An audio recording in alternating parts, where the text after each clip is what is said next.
اعوذ باللہ من الشیطان اللعین الرجیم بسم اللہ الرحمن الرحیم الحمد للہ وکفا وسلام علی عبادہ الذین اصطفیٰ۔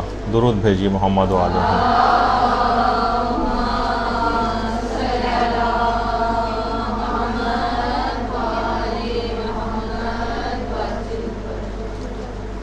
اس رمضان کی آمد ہے کہ جس کو اگر بھرپور طریقے سے گزار لیا جائے تو ایک ایسا تقوی حاصل ہوگا کہ جو پورے سال انسان کی روحانی زندگی میں کام آئے گا۔ ہم اس سے پہلے بھی بہت سے رمضان گزار چکے ہیں، جبکہ پیغمبر ختمی مرتبت صلی اللہ علیہ وآلہ وسلم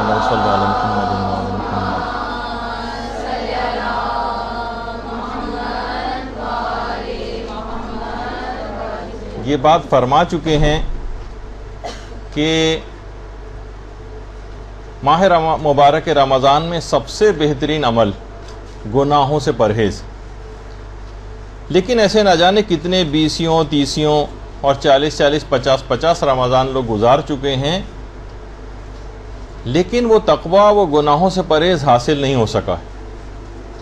آج ہم کچھ ایسے آسان طریقوں کا ذکر کریں گے کہ جس کو مجتہدین اور بہت بڑے بڑے عرفاء نے بیان کیا ہے، تاکہ انتہائی آسانی کے ساتھ کیسے اس تقوی کو دوام دے سکیں کہ جو پورے سال ہماری روحانی زندگی میں کام آ سکے۔ دیکھیے، قرآن نے خود بتایا تھا، 14 سال سے کتابوں کے اندر لکھا ہوا ہے، اور اپنی کتاب خدا میں بھی پروردگار نے بیان کر دیا ہے کہ اس کا فلسفہ یہ ہے کہ لعلکم تتقون، تاکہ تم متقی ہو جاؤ، پرہیزگار ہو جاؤ، تاکہ ہم کوئی گناہ نہ کریں۔ مگر ہم دیکھتے ہیں کہ پچھلے رمضان میں ہم نے جو کچھ کمایا تھا، ابھی 30 دن ہی نہیں گزرے تھے کہ عید کا دن آتے ہی وہ تمام وہ قرآن کے سورے، وہ تلاوت قرآن، وہ دیگر اعمال، وہ عبادتیں اس طرح سے ہم نے گوا دیں کہ وہ تقویٰ کہ جو کہ پورے سال چلنا چاہیے تھا، جس کے اثرات پوری زندگی پر محیط ہونے چاہیے تھے، وہ فوراً ہی ختم ہو کے رہ گیا۔ اور لعلکم تتقون کی آیت حیرت سے ہمیں دیکھتی رہ گئی۔ کتنی عبادات کی تھیں، کتنے اعمال انجام دیے تھے، کیسی بھرپور شب قدریں پچھلے سالوں میں گزاری تھیں، یہ کیا اچانک سے ہو گیا کہ نامہ اعمال کے اعتبار سے کھرب پتی افراد شوال کے مہینے میں ہی قلاش ہو کے رہ گئے۔ اور دیکھیے، ہماری فطرت کیا ہے، ہم درس سنتے ہیں، ارادہ ترک گناہ کرتے ہیں، لیکن ارادہ فوراً ختم ہو جاتا ہے۔ ادھر ہم کوئی آیت قرآنی سنتے ہیں، ایک دم سے جوش پیدا ہوتا ہے، ادھر کوئی حدیث سنتے ہیں اور ارادہ پیدا ہوتا ہے کہ اب کوئی گناہ نہیں کریں گے، لیکن وہ کام پھر ہو جاتا ہے۔ تو ایک دو دفعہ نہیں، ہزاروں دفعہ اور بار بار ایک سائیکل سا چل پڑا ہے۔ پھر آخر تقوی کیوں پیدا نہیں ہوتا؟ سارے اعمال بھی انجام دے رہے ہیں، لیکن تقوی سے اپنے آپ کو خالی کیوں پاتے ہیں؟ غلطی کہاں پر ہو رہی ہے اور اس کا علاج کیا کیا جائے، یہ آج کا ہمارا عنوان ہے۔ تو اب دیکھیے، ابھی جو اس سے پہلے بات بیان ہوئی کہ اس تقوی کو پورے سال چلنا چاہیے تھا، کیا ہم ایسے اقدامات کریں کہ تقوی میں دوام آ جائے؟ یعنی تقوی ادھر آتا ہے اور ادھر رخصت ہوتا ہے، ایک ہی دن میں رخصت ہو جاتا ہے، اور ایسا رخصت ہوتا ہے جیسے گدھے کے سر سے سینگ غائب ہو جاتے ہیں۔ تو آج استقبال رمضان کی اس درس میں علماء اور عرفاء نے جو طریقے بیان کیے ہیں، ان طریقوں کو، وہ دستور العمل، وہ ہم آپ کے سامنے پیش کریں گے۔ دیکھیے، امام خمینی فرماتے تھے، اور خاص طور پر حوزے اور مدرسے میں پڑھنے والے طالب علموں سے بات فرماتے تھے کہ دیکھو، ایسا نہ ہو کہ اس حوزے میں یا اس مدرسے میں تم 50 سال گزار دو، اور 50 سال گزرنے کے بعد بھی جہنم میں جانے کے حقدار رہو۔ اپنے لیے فرماتے تھے کہ تہذیب نفس اور تہذیب اخلاق کا ایسا پروگرام مرتب کرو، اور اپنے لیے ایک ایسے استاد اخلاق کو معین کرو جو تمہاری بھرپور رہنمائی کرتا رہے۔ ایسا پروگرامز تمہیں بنانے چاہیے۔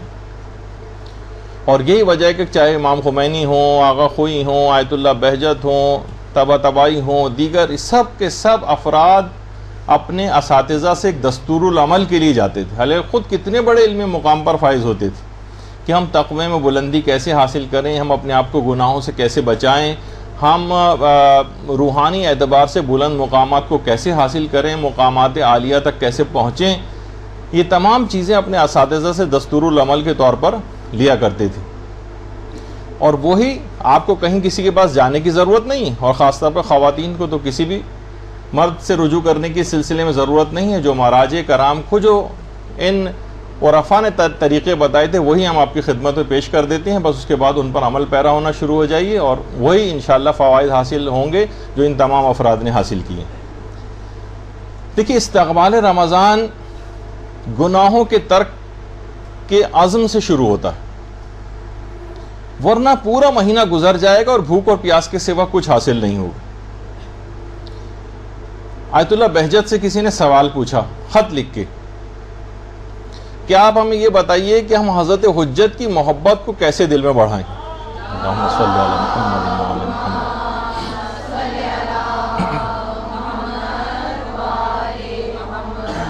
در محضر اولیاء جو کتاب ہے اس میں آیت اللہ بہجت سے خط کے ذریعے ایک سوال پوچھا گیا، تو آقا بہجت نے جواب میں صرف دو چیزوں کا ذکر کیا، کہا کہ اگر حضرت حجت سے اپنی محبت کو تم بڑھانا چاہتے ہو تو ان دو طریقہ کار پہ عمل کرو، ایک تو کوئی گناہ نہ کرو اور دوسرا نمازوں کو ان کے اول اوقات میں انجام دو، بس پھر تم دیکھو گے کہ کیسی حضرت حجت کی محبت دل میں بڑھتی چلی جائے گی۔ اور یہ ترک گناہ ایسی چیز ہے کہ خود آیت اللہ بہجت کہا کرتے تھے کہ 1000 سال کی بھی آپ کی زندگی ہو جائے اور چاہے اس میں کوئی الگ سے کوئی مستحب اور نیک کام بھی آپ انجام نہ دیں، فقط اپنے آپ کو گناہوں سے اگر بچا لیں تو قرب خداوندی کے لیے عمل بہت کافی۔ 1000 سال تک کوئی تسبیح بھی نہیں آپ پڑھیں، کوئی ذکر چاہے انجام نہ دیں، اول تو ممکن نہیں ہے لیکن بالفرض محال، اور صرف گناہ نہ کریں تو پروردگار کے انتہائی قریب آپ ہو سکتے ہیں، پروردگار کی قربت آپ حاصل کر سکتے ہیں۔ لہٰذا ان رمضان کے ان 30 دنوں کو آپ ترک گناہ کا 30 روزہ پروگرام قرار دیں اور جو اعمال ابھی بتائے جائیں گے ان پر آپ عمل شروع کر دیں۔ دیکھیے، کب تک سوچتی رہیں گے آپ؟ وہ وقت کب آئے گا؟ یاد رکھ لیجیے کہ یہ بات کہ کوئی بھی پلیٹ میں موقع کو رکھ کر آپ کو لا کر نہیں دے گا۔ اس بات کا ہرگز بھی انتظار نہ کریں جو آپ حکایتوں میں پڑھتی اور سنتی ہیں کہ کوئی ایک ولی خدا آیا اور بس آپ کا ہاتھ پکڑ کے اس نے آپ کو ترک گناہ سے جو ہے آپ کو بچا لیا اور ساری آپ کی ذمہ داری قبول کر لی، ایسا نہیں ہوگا۔ آپ کو خود بڑھ کر اقدام کرنے پڑیں گے، خود بڑھ کر اپنے لیے موقع نکالنے پڑیں گے، خود اپنی زندگی میں ان پروگرامز کو رائج کرنا پڑے گا، پھر جا کے ان کے فوائد حاصل ہوں گے۔ کسی بھی قسم کے معجزاتی طریقہ کار کے متعلق نہ سوچئے کہ کوئی معجزہ ہو جائے گا اور اس کے ذریعے ہی آپ بدل گئیں تو بدل گئیں، ورنہ خود سے اپنے طور پر کوئی کام نہیں کرنا۔ دیکھیے، موت کا کوئی بھروسہ نہیں، اور یہ جملہ پاکستان کے حالات میں کتنا زیادہ اس سے پہلے سمجھ میں نہیں آتا تھا جتنا اب یہ سمجھ میں آ رہا ہے، تو اس موقع کو غنیمت جانیے۔ اچھا، اس سلسلے میں ایک چیز، ابھی جو اعمال بھی بتائے جائیں گے اور جو تقوی کے سلسلے میں باتیں ہوں گی، تو اس میں ایک بات یاد رکھ لیجئے کہ اس میں ایک قانون کہلاتا ہے آل اور ننس لا۔ یہ والا قانون نہیں چلتا ہے، یعنی آپ کہیں یا تو میں 100% متقی ہو جاؤں اور اگر کوئی کمی باقی رہ گئی تو اس کا مطلب پھر میں کوئی عمل ہی نہ کروں، یعنی یا تو 100% میں کامل مومنہ بن جاؤں یا پھر میں بس پھر اگر نہیں بن سکتی تو پھر کیا فائدہ، پھر تو میں ایسی زندگی گزاروں گی۔ نہیں، تقویٰ اگر آپ میں 60% بھی آ گیا، 70% بھی آ گیا، 80% بھی آ گیا، 90% بھی آ گیا تو یہ بہت بڑی کامیابی ہے، اور اس کے بعد ترقی کی راہیں خود بخود کھلتی چلی جائیں گی۔ اس میں یہ نہیں ہے کہ یا تو 100% ہو یا پھر 0 پہ آپ چلی جائیں، ایسا نہیں ہے، ان کے درمیان کے بہت سارے مرحلے ہیں۔ اور یہ بات بھی یاد رکھ لیجئے کہ ابھی جو عملیات اور اذکار وغیرہ ذکر ہوں گے، ہو سکتا ہے کہ کسی بھی حالت میں کسی بھی مجبوری کی وجہ سے آپ ان اعمال کو روزانہ انجام نہ دے سکیں، مثلا ہو سکتا ہے کہ کسی روز مس ہو جائیں، تو اگر کسی دن ان اذکار کا یا کسی عمل کا ناغہ ہو جائے تو اگلے دن قضا کی نیت سے اضافی طور پر اس عمل کو انجام دے لیں۔ ایک تو اسی دن کے جو اعمال ہوں گے وہ، اور ایک پچھلے دن کی قضا، یہ نہ سمجھیں کہ بس اگر یہ چند دنوں کے ناغے اس کے اندر آ گئے تو بس اب تو یہ زیرو عمل ہو گیا، بس اب کرنے کا کوئی فائدہ نہیں اور آپ چھوڑ کر بیٹھ جائیں. یہ اہم باتیں تھیں، اس وجہ سے آپ کی خدمت میں عرض کرنا ضروری. اچھا، اب اس میں آپ کو کرنا یہ ہے کہ استقامت دکھانی ہے اور کچھ نہ کچھ تو اچھا یہ اعمال ہیں بھی سارے ایسے جو آپ کو استقامت پیدا کریں گے. یہ جو تقوی ہمارے اندر آتا ہے، ایک دن کے لیے رخصت ہوتا ہے، ایک لہجے کو پیدا ہوتا ہے اور رخصت ہوتا ہے، یہ استقامت نہ ہونے کی وجہ سے.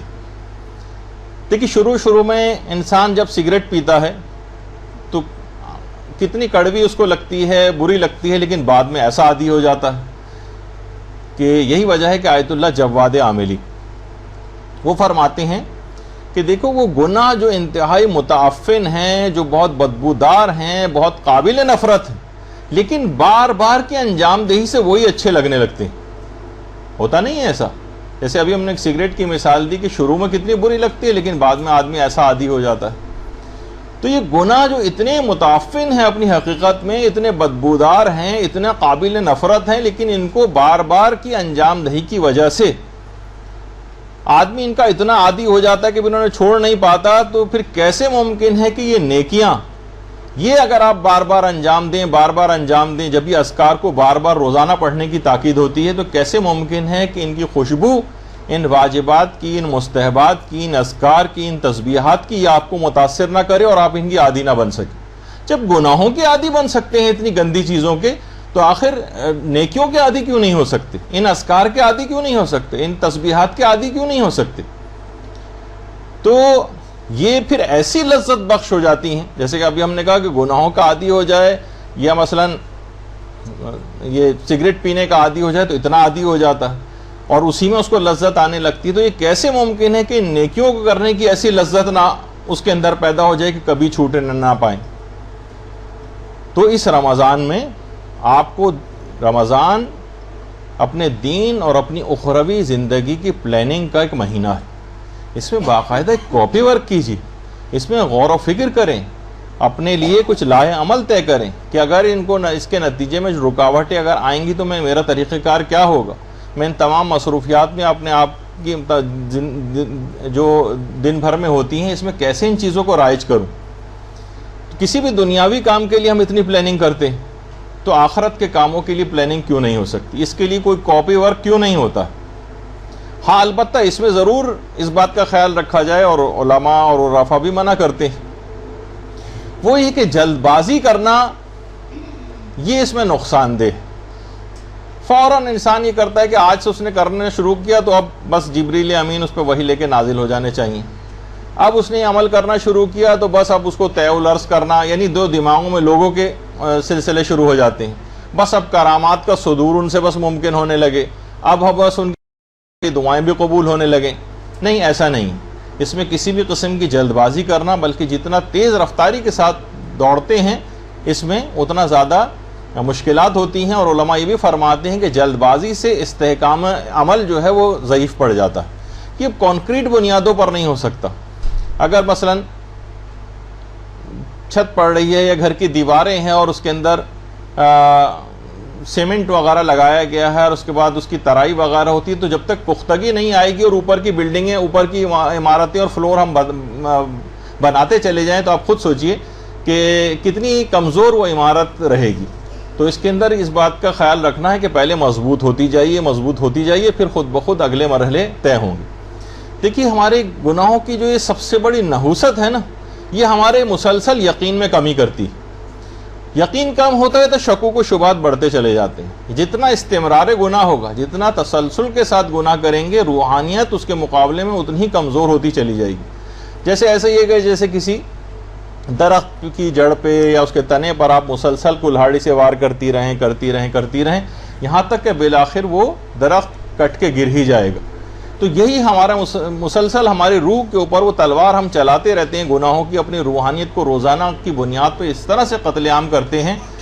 تو یہ کوشش کرنا چاہیے کہ اس کے اندر گناہ کم سے کم ہوتے چلے جائیں.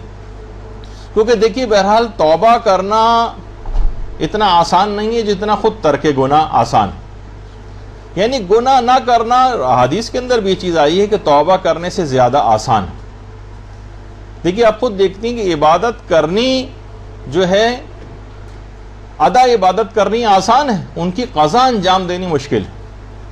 وہ افراد کے جو کہ رمضان کے روزے قضا ہو جاتے ہیں جن سے، یا خواتین کے مخصوص ایام میں قضا ہو جاتے ہیں، رمضان میں کھلے میں بہرحال پھر بھی رکھ لیے جاتے ہیں، لیکن جن کے قضا ہو جاتے ہیں ان سے آپ پوچھیں کہ بعد میں ادا کرنے کتنی مشکل پیش آتی۔ تو ہر چیز کو اپنے ان اوقات کے اندر انجام دیں، ہر واجب کو اپنے وقت پر انجام دیں۔ اور گناہوں میں بھی علماء فرماتے ہیں کہ جو سب سے بدترین گناہ وہ اجتماعی گناہ ہوتے ہیں۔ ایک تو انفرادی گناہ ہے اور ایک اجتماعی گناہ بھی ہے۔ دیکھیے تقوی کی بھی اس کے مقابلے میں علماء فرماتے ہیں کہ دو اقسام، ایک تو ہے انفرادی تقوی، انفرادی تقوی، اور ایک چیز ہوتی ہے اجتماعی تقوی۔ دیکھیے انفرادی تقوی کے اندر تو مثلا آپ کی جو ذاتی عبادتیں ہیں وہ آپ انجام دیتی ہیں، جیسے کہ اکثر علماء فرماتے ہیں کہ پہلے زمانوں میں انفرادی عبادتیں لوگوں کی پھر بھی کم ہوتی تھیں، لیکن اجتماعی عبادتیں جو ہے وہ زیادہ ہوتی تھیں۔ اجتماعی عبادت کی کیا معنی ہے؟ یعنی اجتماعی جو بندگی ہو پر کہ کسی کو دھوکہ نہیں دیں گے، کسی کو تکلیف نہیں پہنچائیں گے، کسی کے ساتھ کوئی فراڈ نہیں کرتے تھے، کسی کے ساتھ دھوکہ نہیں کرتے تھے، کسی کو نقصان نہیں پہنچاتے تھے، یہ ایک اجتماعی تقوی کی علامت ہے۔ ایک تو ہوتا ہے انفرادی تقوی اور ایک ہوتا ہے اجتماعی تقوی، یعنی اجتماعی تقوی میں دوسرے کی مدد کرنا شامل ہوتا ہے، دوسرے کی خبر گیری شامل ہوتی۔ اب آج کل ہمارے ہاں انفرادی عبادات تو بڑھ گئی ہیں لیکن اجتماعی تقوی ختم ہو گیا ہے۔ اس کو بھی رائج کرنے کی بہت ضرورت ہے کہ یہ مظاہر ہے تقوی کے۔ اور ایک بات اور یاد رکھ لیجئے کہ اس سے پہلے ہم ذکر کریں کہ جتنے بھی چھوٹے چھوٹے گناہ ہیں یہ بھی بالآخر کبیرہ میں تبدیل ہو جاتے ہیں۔ بہت سی چیزیں بظاہر ہمیں چھوٹی نظر آتی ہیں، اول تو خود اس کی ایک بحث ہے کہ کوئی گناہ چھوٹا اور بڑا بھی ہوتا ہے یا نہیں ہوتا، لیکن بالفرض اگر اس کو مان بھی لیں، اکثر علماء کہتے ہیں گناہ چھوٹے اور بڑے کا ویسے کوئی فرق نہیں، دونوں ہی حرام ہے مقام عمل میں، کیے نہیں جا سکتے۔ ہم یہ سوچ کر چھوٹا گناہ نہیں کر سکتے، یہ تو چھوٹا گناہ ہے کوئی بات نہیں، کر لیا جائے تو حرج نہیں، لیکن خود مسلسل کرنے کی وجہ سے، استمرار بار بار کرنے کی وجہ سے، تو کون کون سے ایسے طریقے ہیں کہ جس سے صغیرہ گناہ بھی کبیرہ میں بدل جاتے ہیں، جس پہ عذاب جہنم کا وعدہ ہے۔ سب سے پہلی جو چیز ہے گناہوں پر خوش ہونا۔ بڑا مکس گیدرنگ والی کوئی ہم نے اپنی تقریب منعقد کی خاندان کے اندر، کوئی شادی کی تقریب منعقد کی، سالگرہ منعقد کی، کسی کی جو ہے وہ ایگزامینیشن میں کوئی پوزیشن دینے کی کوئی تقریب ہے وہ منعقد کی، یا کوئی اور جیسے کنڈے وغیرہ اور جو تقریبات ہوتی، اور اس کو ہم نے گناہوں سے بھرپور بھی کیا لیکن اس پر خوب خوش ہو رہے ہیں، واہ واہ کتنی زبردست ہم نے تقریب منعقد کی۔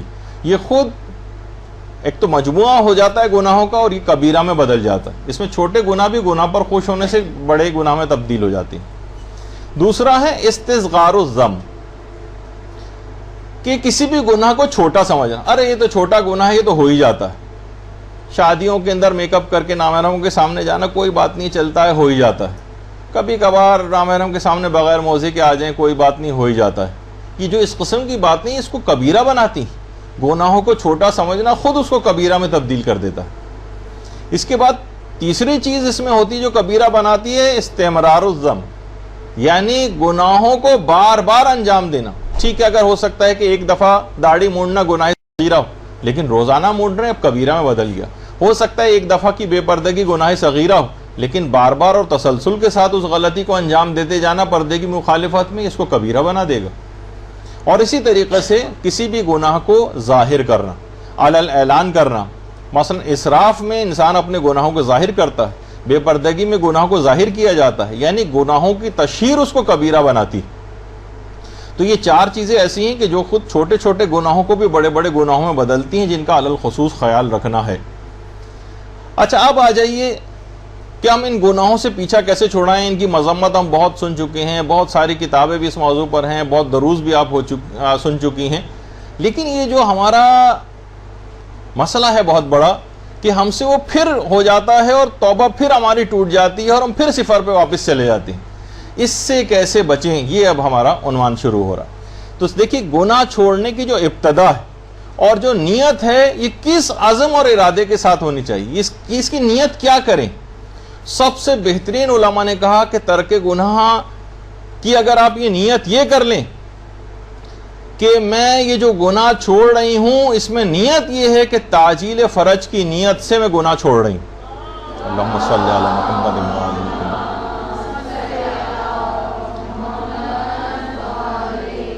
نیت یہ ہو کہ امام زمانہ علیہ السلام کا ظہور ہو جائے، کیونکہ امام کو مسلسل اللہم صلی علی محمد وعلی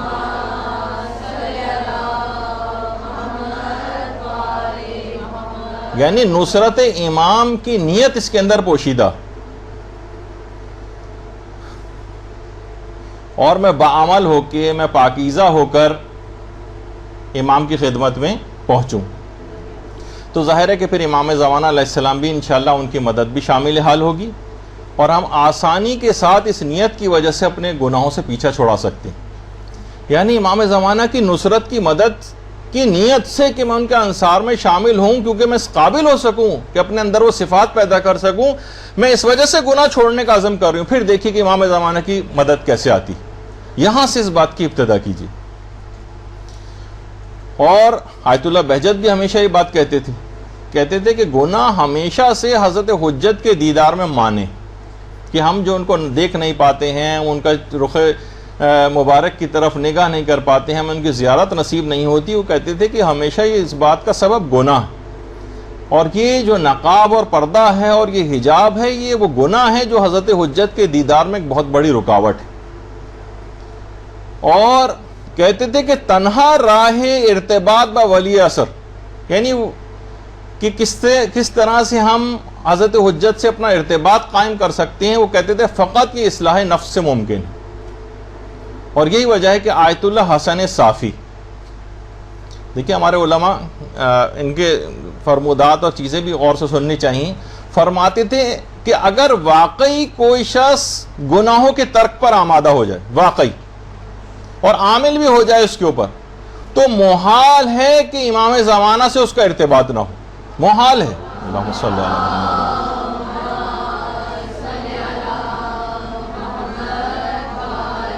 اس کا ارتباط ہونا، البتہ یہ نہیں کہ مثلا وہ دعوے شروع کر دے نیابت و سفارت کے، لیکن اس کا ارتباط ہونا امام سے قطعی اور یقینی، یعنی گناہوں سے بچ کر ہی حضرت حجت کے محضر ملکوتی میں حاضر ممکن ہے، اس کے علاوہ ممکن نہیں. اور جو ہم دیکھتے ہیں کہ بار بار ہم سے گناہ ہو جاتے ہیں، یہ خود ہمارے استقامت نہ ہونے کی دلیل. یہ جو ہمارا استقامت دینی، اس کا مطلب ہمارے اندر پائی نہیں جاتی جب بھی ہم سے بار بار گناہ ہو رہے ہیں. اچھا، اب ایک تو وہ میں نے نیت بتائی آپ کو کہ حضرت حجت کی نصرت کے ارادے سے، ان کی تعجیل فرج کی نیت سے گناہوں کو ترک کرنے کا عزم کرنا، یہاں سے چیز شروع ہوگی. اور اس کے بعد علماء فرماتے ہیں جو استقامت آپ کے اندر پیدا کرے گی کہ ایک دفعہ آپ نے ارادہ کر لیا کہ بس مجھ سے گناہ نہیں ہونا چاہیے، اب وہ نہیں ہوگا. اس کا ایک طریقہ کار یہ بھی ہے کہ اس میں علماء فرماتے ہیں کہ کم سے کم اس کی آپ کو پابندی کرنا ہے، اور 1 سال تک تو کم سے کم پابندی کرنا، اور کوئی بھی مسئلہ مشکل نہیں. اس میں سے ایک چیز ہے کہ روزانہ صبح 8 بجے خدمت حضرت ابا عبداللہ الحسین میں سلام پیش کریں. السلام علیکہ یا ابا عبداللہ الحسین. اللہم صلی علی محمد وعلی استقامت، وہ جو شخص استقامت کا ایک پہاڑ تھا، جو گناہوں کے مقابلے میں امر بالمعروف کی تلوار لے کر نکلا تھا، تو اس کو آپ سلام عرض کریں، اور اس کے ٹائمنگ سے صبح کے 8 بجے. اور کوئی بھی مسئلہ نہیں ہے کہ صرف آپ کو سلام عرض کر رہا ہے، اتنا چھوٹا سا سلام، لیکن اوقات کی پاسداری کرنی. اور اس کے بعد کچھ علماء کا یہ بھی کہنا ہے کہ دن کے 11 بجے، ایک تو 8 بجے ہے، اور ایک دن کے 11 بجے 50 مرتبہ درود حضرت حجت کی خدمت عالیہ میں پیش کرنا. اللہم صلی علی محمد.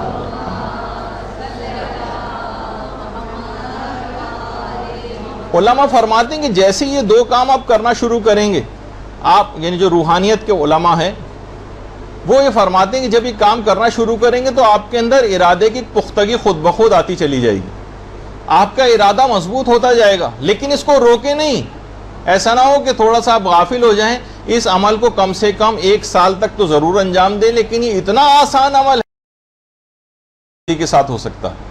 ہمیں صرف 1 سال کے لیے تو نہیں چاہیے نا، ہمیں تو پوری زندگی اپنی اس طرح سے گزارنی ہے اس کے بعد کہ ہم سے گناہ نہ ہو. تو یہ چیزیں ہوئیں. اس کے بعد ایک اور عمل ہے کہ جو کہ آیت اللہ علی آقا قاضی، جن کو استاد العارفین کہا جاتا ہے، یہ آیت اللہ علی آقا قاضی نے یہ جو دستور العمل اپنا بیان کرتے تھے، آپ خود سوچیے کہ کتنے بڑے بڑے مراجع ان کے پاس جاتے تھے۔ امام خمینی ان کے پاس دستور العمل کے لیے جاتے تھے، آیت اللہ خوئی ان کے پاس دستور العمل لینے کے لیے جاتے تھے، اس کے علاوہ آیت اللہ محمد حسین طباطبائی ان کے پاس جاتے تھے، اور اس کے علاوہ آیت اللہ بہجت بھی ان کے پاس جاتے تھے، اور سید ہاشم حداد جو کتنے مشہور عرفا میں سے گزرے ہیں، یہ ان کے پاس جاتے تھے۔ امام خمینی ایک جملہ آیت اللہ علی آقا قاضی کے متعلق فرماتے تھے کہ آیت اللہ علی آقا قاضی عظمت اور مقام توحید کا ایک عظیم پہاڑ تھے، پہاڑ، عظمت کا پہاڑ اور مقام توحید کا ایک پہاڑ۔ باقاعدہ اپنی کتاب جو جہاد اکبر ہے، اس میں امام خمینی نے ان کے متعلق جملہ فرمایا ہے۔ اور آیت اللہ محمد حسین طباطبائی فرماتے تھے کہ جو کچھ بھی میں نے حاصل کیا ہے وہ سب کا سب وہ ہے کہ جو کہ میں نے حضرت آیت اللہ علی آقا قاضی کے سے تمسک کر کے ان کے دامن سے وابستہ ہو کر حاصل کیا۔ باقاعدہ جو اسوہ عارفان جو کتاب ہے، اس کے اندر آیت اللہ علی آقا قاضی کا ایک قول ہے۔ پھر ایک اور دوسری کتاب ہے روح مجرد، اس میں بھی ہاشم حداد نے آیت اللہ علی آقا قاضی کی اہمیت بتا رہا ہوں، جنہوں نے دستور العمل ان مراجع کو بتایا تھا، اور کتنے بڑے مقامات پہ یہ سارے پہنچے، جو ابھی آپ کے آگے سامنے پیش ہونے والا ہے۔ فرماتے ہیں ہاشم حداد کے صدر اسلام سے لے کر آج تک استاد علی آقا قاضی سے بڑھ کر اتنا جامع عارف کوئی نہیں گزرا کہ جتنا ان کی شخصیت، اسلام کے شروع سے لے کر اور اب تک۔ اور وہ کہتے تھے آیت اللہ علی آقا قاضی کہ میں ایک دستور العمل بتاتا ہوں، اس دستور العمل کو تمام افراد کو چاہیے کہ اپنی جیبوں میں لکھ کر رکھیں، لکھ کر اپنی جیب میں رکھیں، اور گاہے بگاہے دیکھتے رہیں کہ اس پر عمل ہو رہا ہے یا نہیں ہو رہا۔ اور کوئی بھی زیادہ مشکل چیز نہیں ہے، البتہ 7-8 چیزیں ہیں، کچھ ابھی آپ اس کو دیکھ لیں گے کتنی۔ اور کہتے تھے کہ ان اعمال کو انجام دینے سے آپ صاحب استقامت ہو جائیں گے۔ ادھر آپ نے گناہ چھوڑنے کا عزم کیا، پھر آپ دیکھیں گے اس پہ عمل کرنا آپ نے شروع کیا، اب آپ کے اندر یہ جو فلکچویشنز آتی تھیں نا اس سے پہلے، اور پھر بعض اوقات ہمارا تقوی کا فیوز بھی اڑ جایا کرتا تھا اکثر، وہ آپ کے ساتھ نہیں ہوگا۔ اور مسلسل آپ نے جو عزم کر لیا، دنیا حاصل کرنے کا عزم کریں گے، دنیا میں کامیابیاں حاصل کریں گے، آخرت کی کامیابی کا عزم کریں گے، انشاءاللہ آخرت کے اندر کامیاب ہوں گی، ترک گناہ کا عزم کریں گی، ترک گناہ میں کامیاب ہوں گی، اور اپنا آپ کا ارادہ ٹوٹنے نہیں پائے گا۔ یہ آیت اللہ علی آقا قاضی کا دستور العمل یہ آپ کے سامنے۔ اور کہتے تھے کہ اس کی وجہ یہ ہے کہ جو بھی اس طرح سے استقامت اختیار کر لیتا ہے، جو سورہ فصلت کی آیت نمبر 30، ان الذین قالوا ربنا اللہ ثم استقاموا تتنزل علیہم الملائکہ، کہتے تھے جو بھی استقامت اختیار کر لیتا ہے، یہ والی آیت بھی پڑھتے تھے، تو اس کے اوپر ملائکہ نازل ہوتے ہیں۔ اب آپ کی جو گناہوں سے بچائیں گے نا آپ کو، یہ ملائکہ آ کر بچائیں گے، سامنے آ کر کھڑے ہو جائیں گے، شیاطین کو آپ سے رفع کرتے رہیں گے۔ تو ایک دفعہ استقامت اگر انسان اختیار کر لیا، اپنے ارادے کو بروئے کار لائے، اور ارادے کی مضبوطی کی تو عمل ابھی آنے والی۔ اور یہ والا جملہ کہ آپ پر ملائکہ نازل ہوں گے، یہ آیت اللہ حسن زادہ عاملی بھی اکثر فرماتے، اور یہ وہی آیت اللہ حسن زادہ عاملی جن کے متعلق اکثر بار بار میں نے یہ بات چیز بتائی ہے کہ محمد حسین طباطبائی کہتے تھے کہ ان کے جو مقام اور مرتبہ حضرت حجت کے علاوہ کوئی نہیں سمجھ سکتا اس کو، اور ان کے پاؤں کی خاک محمد حسین طباطبائی کی آنکھوں کا سرما ہے۔ یہ آیت اللہ حسن زادہ عاملی بھی فرماتے ہیں کہ ملائکہ آپ پر نازل ہوں گے، قرآن کی آیت ہے۔ اور بہرحال موجودہ عرفا میں ماشاءاللہ حیات ہیں، بھی کچھ عرصے پہلے بیمار تھے تو رہبر معظم ان کی عیادت کے لیے بھی تشریف لے گئے تھے۔ اب آیت اللہ علی آقا قاضی فرماتے ہیں کہ سب سے پہلا عمل یہ ہے کہ انہوں نے کہا ہے کہ اپنی تقلید کو صحیح کریں، اور اپنے مرجع کی تقلید کے مطابق صحیح طور پر اعمال کو انجام دینا شروع کریں۔ یعنی ایسا نہیں کہ صرف مستحبات اور تسبیحیں پڑھیں گے، باقی علم کچھ ہے نہیں، غلط سلط اعمال انجام دی جا رہے ہیں، نمازیں باطل ہو رہی ہیں، روزے غلط ہو رہے ہیں، خمس کے اندر جو ہے وہ ڈنڈی ماری جا رہی ہے، کیونکہ یہ سب گناہ۔ اس کا مطلب ہے آپ نے اس کو صحیح نہیں کیا، اگر یعنی اپنے آپ کو صحیح کرتے ہوئے اپنی ایک تو تقلید صحیح کریں، یا انہوں نے کہا اپنے اپنے اجتہاد اور تقلید کے مطابق اعمال کو صحیح کریں، اور اس کے بعد کہا ہے کہ ہر تمام اعمال کو ان کے احسن وقت میں انجام دو. یعنی ایسا نہ ہو کہ پتہ چلا کہ وہی کہ نماز کو بالکل اختتام وقت میں انجام دے رہے ہیں اور قضا ہوتے وقت انجام دے رہے ہیں، تو پھر اس کی اثر پذیری اتنی نہیں رہے گی. یعنی آپ کو تھوڑی سی محنت بھی کرنا ہے، کوئی چراغ والے جن والا کام نہیں کرنا ہے کہ بس کرنا کرانا کچھ نہیں، مسئلہ سے ایک بٹن دبائیں اور چیز ہو جائے، ایسا نہیں، سیریس ہونا پڑے گا. تو اپنے فرائض و واجبات کو احسن وقت کے اندر جو ہے وہ انجام دینا ہے، اور ہر نماز کے بعد عام طریقے سے نہیں، نہایت خشوع و خضوع کے ساتھ تسبیح حضرت فاطمہ الزہرا سلام اللہ علیہ پڑھنا ہے. اللہم صل علی محمد.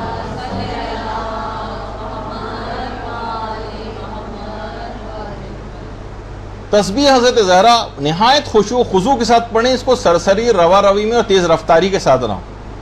اس کے بعد فرماتے تھے کہ آیت الکرسی، اس کی تلاوت، وہ تو نخودکی والا عمل جو آپ کو بتایا گیا تھا آیت اللہ نخودکی کا، اس میں تو آپ نے یقیناً پابندی اس کی شروع کر دی ہوگی، ہر نماز کے بعد آیت الکرسی. اور اس کے بعد سجدہ شکر کی بڑی اہمیت ہے. لیکن اس سجدہ شکر کا ایک تو وہ طریقہ ہے الف اور اس کے 3 دفعہ، پھر یا اللہ ہو یا ربا ہو یا سیدہ ہو، پھر جو رائج سجدہ شکر ہے. لیکن اس کا ایک اور طریقہ جو خاص سجدہ شکر اس موقع کے لیے بڑا کارآمد ہوگا، وہ آیت اللہ سید عبد الکریم رضوی کشمیری نے بیان کیا. وہ فرماتے ہیں کہ سجدے میں پیشانی رکھ دیں اور 3 دفعہ الحمدللہ کہیں، 3 دفعہ الحمدللہ. دیکھیں استقامت آپ کو بڑھانے کے عمل بیان کیے جا رہے ہیں. پھر اس کے بعد پیشانی کا دائیں طرف، گال نہیں، پیشانی کا دائیں طرف رکھیں سجدگاہ پر، اور الشکر للہ یا شکرن للہ جو آپ کہتی ہیں، یہ 3 دفعہ پڑھیں. اور اس کے بعد پیشانی کا بائیں حصہ رکھیں اور استغفر اللہ 3 دفعہ کہیں. بہت آسان ہے. تو کسی نے پوچھا یہ کون سی قسم کا سجدہ ہے جو آپ بتا رہے ہیں آیت اللہ رضوی کشمیری سے؟ تو آپ حیران ہوں گے کہ اس سجدے کی کتنی عظمت ہے. فرماتے ہیں کہ یہ وہ طریقہ سجدہ ہے جس کو مسلسل انجام دینے کی وجہ سے حضرت ابراہیم خلیل اللہ خلت کے مقام پر فائز ہوئے تھے. اللہم صلی علی محمد و علی محمد. باقاعدہ کتاب روح و ریحان، اس میں جو ہے یہ طریقہ بیان ہوا. اور سجدہ شکر آپ کوشش کریں اس انداز سے انجام دیں. اور روزانہ فرماتے ہیں یہ آیت اللہ علی آقا قاضی کہ روزانہ نماز فجر کے بعد سورہ یاسین ضرور پڑھیں فجر کے بعد، اور نماز عشاء کے بعد سورہ واقعہ ضرور پڑھیں. دیکھیے یہ جو استقامت والا جو اعمال ہیں وہ ابھی آپ کو بتائے جا رہے ہیں، اور اتنے زیادہ مشکل بھی نہیں. آپ نے دیکھا کہ یہ تو آپ معمولاً بھی انجام دیتی ہیں لیکن اب تک متوجہ نہیں تھیں، اس کو اتنی اہمیت نہیں دیتی تھیں، اس وجہ سے اتنی اثر پذیری نہیں تھی. اور وہ فرماتے ہیں ایک اور چیز کہ خاص طور پر رات کے نوافل مغرب و عشاء کے ضرور انجام دیں جو نافلہ، اور سونے سے پہلے اگر ممکن ہو، کیونکہ دیکھیں کام بہت بڑا کرنے جا رہے ہیں، اخروی نجات حاصل کرنی. سونے سے پہلے فرماتے ہیں مسبحات اگر یہ 6 سورہ پڑھ کر سوئیں، سورہ حدید، حشر، صف، جمعہ، تغابن اور سورہ اعلیٰ، اگر یہ 6 سورہ پڑھ کے سوئیں تو کیا ہی کہنا. لیکن اگر یہ 6 سورہ نہ پڑھ سکیں تو کم از کم سورہ حشر تو ضرور پڑھ کر سوئیں. سورہ حشر یہ ضرور، کیونکہ خود پیغمبر اسلام ان تمام سوروں کی تلاوت کر کے سویا کرتے تھے.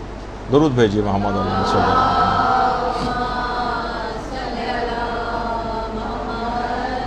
اور فرماتے تھے کہ ان سوروں میں ایک آیت ایسی ہے ہر سورے میں کہ جو کہ 1000 آیات سے بہتر. اور 5ویں امام نے یہ جملہ ارشاد فرمایا ہے کہ وہ شخص نہیں مرے گا، یعنی جو بھی یہ مسبحات پڑھ کر سوئے گا وہ نہیں مرے گا مگر یہ کہ حضرت قائم کو درک کر لے گا. اللہم صلی علی محمد و علی محمد. اور اگر مر بھی گیا تو جوار پیغمبر میں جگہ پائے گا. اللہم صلی علی محمد و علی محمد. باقاعدہ مستدرک الوسائل میں بھی یہ روایت ہے، اصول کافی میں بھی. اور اس کے بعد آیت اللہ علی آقا قاضی فرماتے ہیں کہ نماز شب کی پابندی کرنا ہے، خاص طور پر جس وقت آپ نماز شب میں نماز شف اور وتر پڑھیں گی. اس کے اندر قل اعوذ برب الناس اور قل اعوذ برب الفلق ضرور پڑھیں. مستحب نمازوں میں آپ کو پتہ ہے کہ الحمد کے بعد 2 سورے بھی پڑھے جا سکتے ہیں, اور واجب میں بھی ایک اور اختلاف ہے جو ہم جب نمازوں کی بحث آئے گی اس کے اندر بیان کریں گے. چاہیں تو ایک رکعت نماز شفع کی جو 2 رکعتیں ہوتی ہیں, ایک میں قل اعوذ برب الناس پڑھیں, ایک میں فلق پڑھ لیں, اور جو ایک نماز وتر ہوگی اس کے اندر ایک جو ہے وہ کوئی سا بھی ان میں سے ایک سورہ پڑھا جا سکتا ہے, یا دونوں سورے بھی پڑھے جا سکتے ہیں. اچھا, پھر اس کے بعد فرماتے ہیں کہ 70 مرتبہ استغفر اللہ ربی و اتوب الیہ پڑھیں. اور یہ عمل اگرچہ کہ ابھی تو یہ اس کے بعد بیان کیا ہے نماز شب کے بعد 70 دفعہ, لیکن فرماتے ہیں یہی 70 مرتبہ استغفر اللہ ربی و اتوب الیہ یہ نماز عصر کے بعد بھی انجام دینا. اور پھر ایک ذکر ہے کہ جو نماز فجر اور نماز مغرب کے درمیان میں بس ایک ذکر پڑھنا ہے اور 10 دفعہ پڑھنا ہے, اور یہ اصول کافی میں بھی نماز فجر اور نماز مغرب, یا فرماتے نماز فجر اور نماز عشاء کے بعد 10 مرتبہ اس ذکر کو پڑھنا ہے. یہ آپ کو الگ سے لکھا ہوا بھی دے دیں گے. اب ویسے تو آسان ہے, لیکن لا الہ الا اللہ وحدہ لا شریک لہ لہ الملک و لہ الحمد یحیی و یمیت و یحیی وہو حی لا یموت بیدہ الخیر. اچھا, اس کے بعد پھر ایک اور ہے اعوذ باللہ من ہمزات الشیاطین و اعوذ بک ربی ان یحضرون انہ هو السمیع العلیم. یہ آپ کو لکھا ہوا بھی دے دیں گے, ابھی زیادہ پریشان ہونے کی ضرورت نہیں ہے. کہہ رہے ہیں کہ بس آپ یہ دستور العمل یہ جو مختصر سا ہے, یہ اصول کافی کے اندر بھی یہ والی روایت موجود ہے. آیت اللہ علی آقا قاضی فرماتے ہیں کہ اس دستور العمل کو اگر آپ نے پابندی سے کرنا شروع کر دیا تو آپ کچھ ہی عرصے میں دیکھیں گے کہ اتنی صاحب استقامت ہو جائیں گی, تقوی اتنا زیادہ آپ کے اندر پیدا ہو جائے گا, گناہوں سے اتنا زیادہ دور ہو جائیں گی کہ اور ہر کام میں اتنا پختہ ارادہ آپ کا ہو جائے گا کہ آپ خود حیران ہوں گے کہ اب تو میں جو ارادہ کرتی ہوں کسی بھی نیکی کا وہ پوری ہو جاتی ہے, کوئی رکاوٹ نہیں آ پاتی, گناہ آپ کو اپنی طرف مائل نہیں کر سکیں گے, اور کمال استقامت جو ہے وہ حاصل ہوگی, اور کوئی بھی مشکل دستور العمل نہیں. آپ نے دیکھا کہ بہت بس نافلہ پڑھنے یا نماز شب پڑھنی جو ویسے ہی روزانہ کا بھی آپ سے تقاضا تھا, اور یہ جو مہینہ آگے چل کر آ رہا ہے یہ انتہائی بہترین ہے کہ جس میں انسان بہت تقوی کی طرف راغب بھی ہوتا ہے, آگے بھی بڑھتا ہے. اس پہ عمل کرنا شروع کریں, پھر دیکھیے کہ یہ وہ ہیں کہ جو اتنے بڑے بڑے مراجع یہ دستور العمل لے کے جاتے تھے ان کے پاس, جو آپ کی خدمت میں ابھی ہم نے پیش کیا. اس کے علاوہ ایک اور عمل ہے جو استقامت کے لیے سے آپ گناہوں کے قریب نہیں آ سکیں گے, وہ آیت اللہ ابو الحسن عیاضی انہوں نے بتایا ہے, اور ان کی ایک کتاب ہے عیاضی از ملکوت, اس کے اندر, اور انہوں نے صرف 2 چیزیں بتائیں. کہا کہ جب یہ پابندی سے آپ کرنا شروع کر دیں گے تو ایسا سے بات ہے قدم نصیب ہوگا, استقامت ایسی آ جائے گی کہ آپ خود حیران ہوں گے. سب سے پہلی چیز ہے یا اللہ یا رحمان یا رحیم یا مقلب القلوب ثبت قلبی علی دینک, جو کہ آپ ایسے بھی پڑھتی جی. یہ اس کو پابندی کے ساتھ پڑھتے رہیں, اور کوئی خاص معین عدد بھی نہیں بتایا, بس یہ پڑھنا شروع کر دیں. اور دوسرا ہے وہ بھی مشہور ہے کہ استغفر اللہ الذی لا الہ الا هو الحی القیوم ذو الجلال والاکرام واتوب الیہ. یہ پابندی کے ساتھ آپ پڑھنا شروع کر دیں. دیکھیے ہمارا اصل مسئلہ وہی میں نے کہا کہ استقامت ہے, ترک گناہ جو ہے ہم سے, تاکہ ہمارا ارادہ ٹوٹنے نہ پائے, ہم سے وہ چیزیں ہوتی چلی جائیں اور نیکیاں ہوتی چلی جائیں اور گناہ جو ہے رکتے چلے جائیں. اور کیونکہ ہم تمام چیزیں کر کے دیکھ چکے ہیں, ہم یہ دیکھتے ہیں کہ ہم کوئی عمل کرنے جاتے ہیں اسی میں تو مسئلہ آتا ہے, تو کیا ایسا یہ سوائے ان اذکار کے اور خدائی مدد کے اب ممکن ہی نہیں ہے کہ یہ چیزیں ہم سے چھوٹ سکیں. تو اس وجہ سے ہم خدائی ان اذکار کا سہارا لے رہے ہیں, کیونکہ ہمیں اپنے عمل کے اوپر تو کوئی بھروسہ نہیں. اور اس کے بعد ایک اور عمل خاص طور پر ترک گناہ کے سلسلے میں, جس میں آپ کو استقامت حاصل ہوگی اور پھر گناہ کے قریب نہیں جائیں گی, جو کہ عام طور پر لوگ نامعلوم اس کو کیوں یہاں پر نظر انداز کرتے ہیں, وہ حضرت امیر المومنین علیہ الصلوۃ والسلام سے توسل. اللہم صلی علی محمد.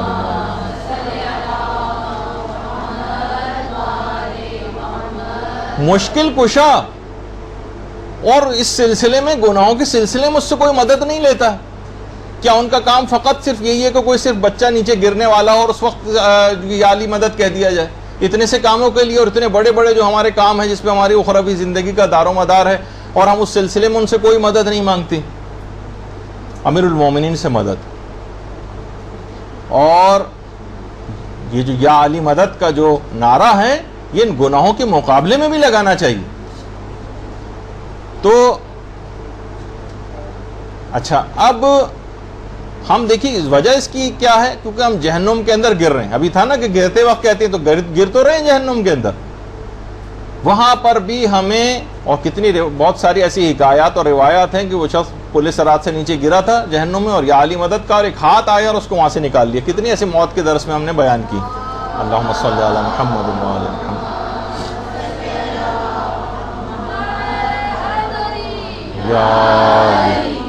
تو وہاں پر کیوں ہم اپنے مولا کو مدد کے لیے نہیں پکارتے ہیں؟ آپ پکار کر دیکھیے کہ شاہ نجف یہ کیسی مدد کرتے ہیں۔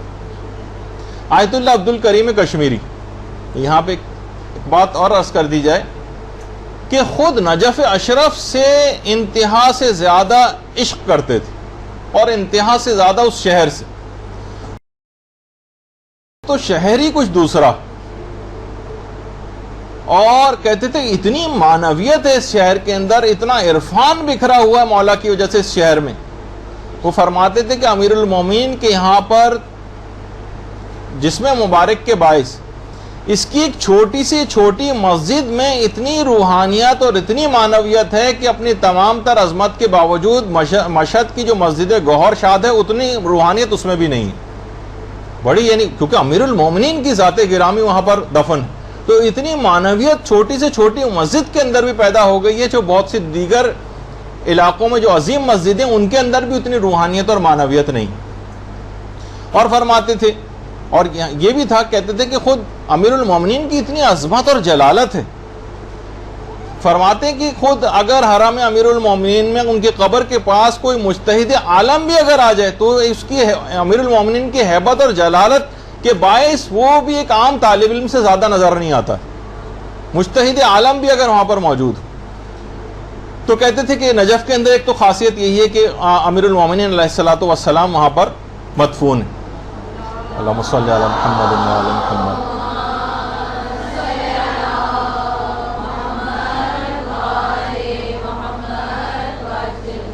اور اس کے علاوہ بھی فرماتے تھے کہ نجف میں امیر المومنین کے علاوہ 360 انبیاء کے قبور ہیں، نجف میں 360، کربلا میں بھی 260 انبیاء کے قبور ہیں۔ امام حسین کا اور حضرت عباس کا روضہ نظر آ رہا ہے، درود بھیجیے نا۔ اللہم صلی علی محمد۔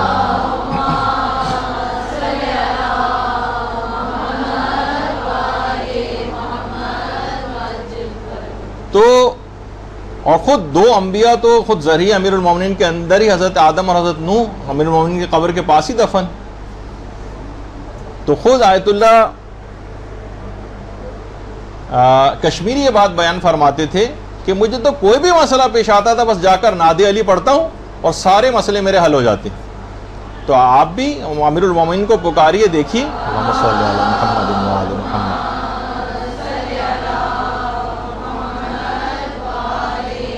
اور اپنے زمانے میں مجتہد مسلم تھے شیخ زین العابدین مرندی، یہ صحن امیر المومنین، اتنا بڑا مجتہد ہونے کے بعد بھی صحن امیر المومنین میں وہ اس جگہ پر جہاں فقیر وغیرہ دروازے کے پاس آ کر بیٹھتے تھے وہاں پر یہ جا کر بیٹھ جاتے تھے۔ ان کے لوگ علماء ان کے پاس آتے تھے، آغا آپ کے لیے مناسب نہیں ہے کہ اس جگہ پر بیٹھے؟ کہتے نہیں، تم کو نہیں پتا کہ اسی دروازے سے گزر کر امام زمانہ حضرت خضر حرم کی طرف جاتے ہیں۔ اللہم صلی علی محمد و علی محمد۔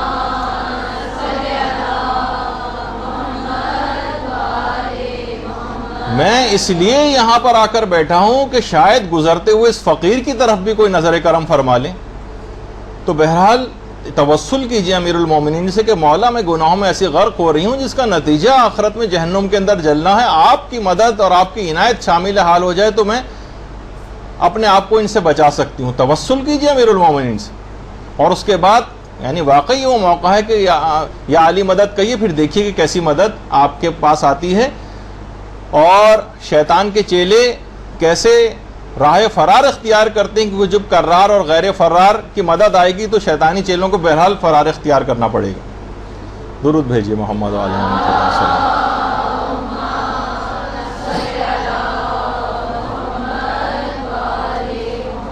اچھا، یہی آیت اللہ عبد الکریم کشمیری عرفا میں تھے۔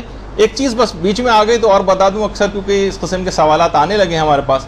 وہ فرماتے تھے کہ حتیٰ کہ میں نے یہ دیکھا ہے، ایک عمل انہوں نے بتایا، چھوٹا سا بالکل عمل ہے، کہا کہ یہ والا اگر لوگ اکثر میرے پاس گھر کے لیے آتے ہیں، کسی کو گاڑی چاہیے ہوتی ہے، کسی کو رزق چاہیے ہوتا ہے، اور کسی کو شادی کا مسئلہ درپیش ہوتا ہے، الخصوص شادی، تو کہتے ہیں میں ان کو ایک عمل بتاتا ہوں کہ اگر سورہ یاسین کو پڑھا جائے اس کی تلاوت کر کے اور اس کو ہدیہ کیا جائے امام جواد کی خدمت میں، اللہم صلی علی محمد وعلی محمد، تو فرماتے ہیں کہ میں نے تمام لوگوں کی ہر خواہش کو، چاہے وہ گھر کی انہوں نے خواہش کی ہو، چاہے گاڑی کی خواہش کی ہو، چاہے رزق کی کوئی خواہش کی ہو، چاہے رشتے اور شادی کے سلسلے میں کوئی خواہش ہو، ہر خواہش کو میں نے پورا ہوتے دیکھا۔ سورہ یاسین کو پڑھ کر امام جواد کی خدمت میں جو ہے وہ آپ ہدیہ کریں، پھر دیکھیں کتاب روح و ریحان، اس کے اندر باقاعدہ اس بات کو جو ہے اس عمل کو لکھا گیا۔ اچھا، اس کے علاوہ جو استقامت ہمارا جو مین موضوع ہے کہ اس میں اپنے آپ کو اندر سختی کیسے پیدا کریں کہ گناہوں کے مقابلے میں بس ایک پہاڑ کی طرح سے ہم ہو جائیں، تو مشہور عرفا میں سے ایک شیخ علی زاہد قمی، یہ بڑے عرفا میں سے گزرے ہیں اور یہ ملا حسین قلیہ حمدانی کے شاگردوں میں سے رہیں، اور انہوں نے دو چیزیں علی الخصوص بتائیں استقامت کے سلسلے میں کہ گناہ پھر آپ کے قریب نہیں آنے پائیں گے، اور یہ آفتاب خوبہ کے نام سے جو کتاب آئی ہے اس کے اندر بھی دو چیزیں ہیں۔ ایک تو ہے تلاوت قرآن کی کثرت کے ساتھ، قرآن کی آپ تلاوت کریں، کثرت سے تلاوت قرآن کرنا، پھر آپ دیکھیں گے جب ہر وقت آپ کی زبان کے اوپر کلام الہی رہے گا تو فرار اختیار کریں گے شیاطین وہاں سے۔ کثرت سے تلاوت قرآن، اور صرف دو چیزیں بتاتے تو دوسری چیز کہتے تھے ذکر یونسیہ، لا الہ الا انت سبحانک انی کنت من الظالمین کہتے تھے۔ اور یہ والا جو انہوں نے عمل ہے یہ بالکل حالت احتضار جس وقت تھی اس وقت شیخ علی زاہد قمی نے بتایا تھا۔ حالت احتضار میں کہا تھا کہ یہ دو اعمال ایسے ہیں، ایک تو تلاوت قرآن کی کثرت اور خود یہ ذکر یونسیہ، اس کو اگر کوئی شخص کرتا رہے تو گناہوں سے اپنے آپ کو بچا لے گا۔ اور آیت اللہ عبد الکریم کشمیری جن کا بھی اس سے پہلے ذکر ہوا تو فرماتے تھے کہ اس عمل کو، ذکر یونسیہ کو، ہر وقت اٹھتے بیٹھتے چلتے پھرتے آتے جاتے پڑھا جا سکتا، اور نورانیت قلب کے لیے، رفع حجابوں کے لیے اور گناہوں کے ترک کے سلسلے میں استقامت کے لیے کہتے تھے ہر وقت اس کا پڑھنا انتہا سے زیادہ مفید۔ کوئی بھی مسئلہ نہیں اتنا چھوٹا سا ہے جو کہ آپ ہر وقت چاہیں تو جس پر عمل کر سکتی ہیں۔ اور اس کے البتہ یہ ضرور ہے کہ اس میں اپنی حیثیت، ویسے تو 6 عادات بتائے گئے ہیں اس کے، کہ یا تو اس کو 400 دفعہ پڑھیں، یا روزانہ 700 دفعہ پڑھیں، یا 1001 دفعہ پڑھیں، یا 3000 دفعہ، یا 4000 دفعہ، یا 7000 دفعہ، یعنی 400 700 1001 3000 4000 یا 7000۔ البتہ عام لوگوں کے لیے عشاء کے بعد اگر سجدے میں جا کر 400 دفعہ اس کو پڑھ لیں تو یہ بہت مجرب ہے، اور ایک ساتھ نہ پڑھ سکے تو وقفوں میں سجدے میں پڑھا جا سکتا کہ اب 50 دفعہ ایک دفعہ پڑھ لیا، پھر 50 دفعہ سجدے میں جا کر، البتہ پڑھنا سجدے میں ہی، یعنی اثر پذیری زیادہ ہونے کے لیے، ورنہ تو چلتے پھرتے اٹھتے بیٹھتے بھی پڑھا جا سکتا۔ اور کم سے کم عدد روزانہ کا 400 دفعہ ہے۔ آیت اللہ ابراہیم امینی نے بھی اپنی کتاب خود سازی میں اس کو علی الخصوص ذکر کیا ہے، لیکن یہ خاص طور پر علماء فرماتے ہیں کہ 400 دفعہ سجدے کے اندر پڑھنے والا، اور کہتے ہیں کہ اگر ایک دفعہ، ویسے تو کوشش کریں ساری زندگی پڑھنے میں کیا قباحت ہے، لیکن چلیں اگر کوئی شخص اتنی پابندی سے نہیں کر سکتا تو کم سے کم 40 روز تک اس عمل کو ضرور کریں۔ علماء فرماتے ہیں کہ ایسے عجیب اثرات روحانی آپ کو حاصل ہوں گے کہ آپ خود حیران رہ جائیں گے کہ کیسے یہ چیزیں ممکن ہو رہی، کہ دل گناہوں کی طرف مائل ہی نہیں، یا اگر مائل ہو بھی رہا ہے تو گناہوں میں اور آپ کے درمیان ایسی رکاوٹیں آ رہی کہ آپ اس گناہوں کی طرف نہیں جا سکیں گے۔ اچھا، اب علماء اس سلسلے میں ان اعمال جو بھی آپ نے سارے سنے ہیں کچھ احتیاطیں بھی بتاتے ہیں اس میں، کہ جب یہ عملیات آپ انجام دیں تو کوشش کریں کہ اپنے زبانوں پر بھی کنٹرول رکھیں۔ یعنی پیغمبر فرماتے تھے نا کہ جس طرح تم پیسوں اور سونے کی حفاظت کرتے ہو اسی طرح سے بس اپنی زبان کی حفاظت بھی کرو۔ دیکھیے پیسوں اور سونے اور پیسوں کی حفاظت انسان کیسے کرتا ہے؟ صندوق میں رکھتا ہے، اس کو تالا لگا کر رکھتا ہے۔ زبان اس سے بھی زیادہ قیمتی ہے، اور اس کی حفاظت کا پروردگار نے ایسا انتظام کر رکھا ہے کہ مضبوط دانتوں کی ایک دیوار اس کے اطراف میں بنائی اس کی حفاظت کے لیے، پھر مزید ایک اور دیوار، ہونٹوں کی دیوار بھی، اس کے اندر زبان کو رکھا گیا۔ خدا کے لیے اس کو آزاد نہ چھوڑیں، ورنہ یہ خود سانپ بن کر آپ کو خود ڈس لے گی اور آپ کی آخرت کو خراب کرے گی۔ یعنی حرام تو چھوڑیے، مباح کاموں سے بھی پرہیز کرنا۔ یہی وجہ ہے کہ کمگوئی کے سلسلے میں خاص طور پر آیت اللہ اسحاق فیاض، آیت اللہ اسحاق فیاض 4 مشہور مراجع میں سے ہیں نجف کے، اور ایک زمانے میں یہاں پر کراچی بھی آئے تھے، تو جو لوگ ان کی خدمت میں گئے تھے انہوں نے کہا کہ بہت ہی کم بات کرتے ہیں۔ ویسے درس خارج اور جب اس ممبر پہ آتے ہیں تو ایک الگ ان کی شان ہوتی ہے، لیکن عمومی زندگی میں انتہائی کم گو، زبان پہ حد سے زیادہ کنٹرول، بہت کم گو۔ اور ایک ایسی چیز ہے، دیکھیے زبان پہ اگر کنٹرول نہیں کیا، کہ کربلائی احمد تہرانی، یہ علماء میں سے گزرے ہیں، کہ خود فرماتے ہیں کہ میں ایک مدت تک کربلا میں رہا تھا، ایک مدت تک۔ اچھا شروع میں جب انسان وہاں پر جاتا ہے ان جگہوں پہ تو بڑی روحانیت ہوتی ہے، بڑا تقویٰ ہوتا ہے، لیکن اگر وہاں مستقل رہائش اختیار کر لیتا ہے تو معنویت میں کمی ہونے لگتی۔ تو کہنے لگے کہ میں دیکھ رہا تھا کہ مسلسل میری معنویت میں کمی ہو رہی تھی اور مسلسل روحانیت کم ہوتی جا رہی تھی۔ میں سخت ناراحت ہوا اور امام حسین علیہ السلام کی سے متوسل ہوا۔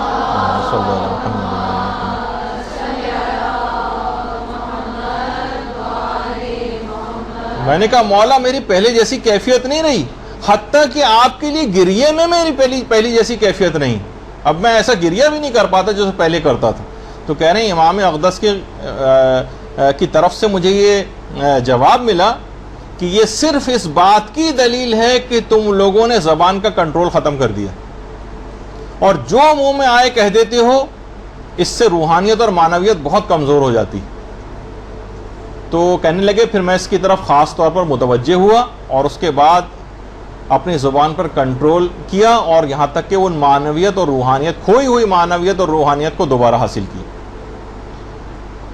اور یعنی اس دوران ایک تو یہ احتیاط کرنی، ایک عمل اور علماء نے بتایا ہے، اور وہ ہے جو سورہ نور کی آیت نور 35 نمبر کی جو آیت ہے، اللہ نور السماوات والارض مثل نورہ کمشکات فیہ مصباح، اور پھر وہ پوری جو آیت ہے 35 میں، اس کو روزانہ 256 مرتبہ پڑھنا، 256 دفعہ۔ علماء فرماتے ہیں اگر کوئی اصحاب سیر و سلوک میں شمار ہونا چاہتا ہے تو اس کو کرنا شروع کر دے، ایسے حقائق جو ہے کشف ہوں گے اور سچے خواب اس کو آنے لگتے ہیں۔ سب سے اہم بات اس کے اندر یہ ہے رویا صادقہ، سچے خواب دیکھے گا۔ 256 مرتبہ سورہ نور کی آیت نور 35 نمبر کی جو آیت ہے اس کو پڑھنا شروع کر۔ اچھا یہ دیکھیے جو عملیات ہیں نا، یہ کیوں بتائے جا رہے ہیں؟ آیت اللہ عزیز اللہ خوش بخت ابھی کچھ ہی میرے خیال 1 مہینہ پہلے ہی ان کا انتقال ہوا، اور خود یہ سمدھی ہیں رہبر معظم آیت اللہ خامنہئی کے، ان کی بیٹی کی شادی مصطفیٰ خامنہئی سے ہوئی ہے، رہبر معظم کے بیٹے سے۔ ابھی عمرے کے لیے تشریف لے گئے تھے، وہیں طبیعت ان کی خراب ہوئی تھی اور ریاض کے ہاسپٹل میں ایڈمٹ بھی رہے تھے وہاں پر سانس کی تکلیف میں، اور اس کے بعد انتقال کر گئے۔ یہ فرماتے تھے کہ یہ جو اذکار ہے نا، ان کے ذریعے گناہوں کو دبا دیجیے، ان کا بہت وزن ہے ان اذکار کا۔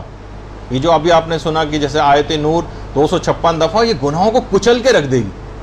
یہ جو اس سے پہلے آپ نے اعمال انجام دیے، فرماتے تھے کہ ذکر کثیر سے گناہوں کو دبایا جا سکتا ہے، اور کہتے تھے کیونکہ تسبیح حضرت زہرا سلام اللہ علیہا، اللہم صلی علی محمد وعلی محمد،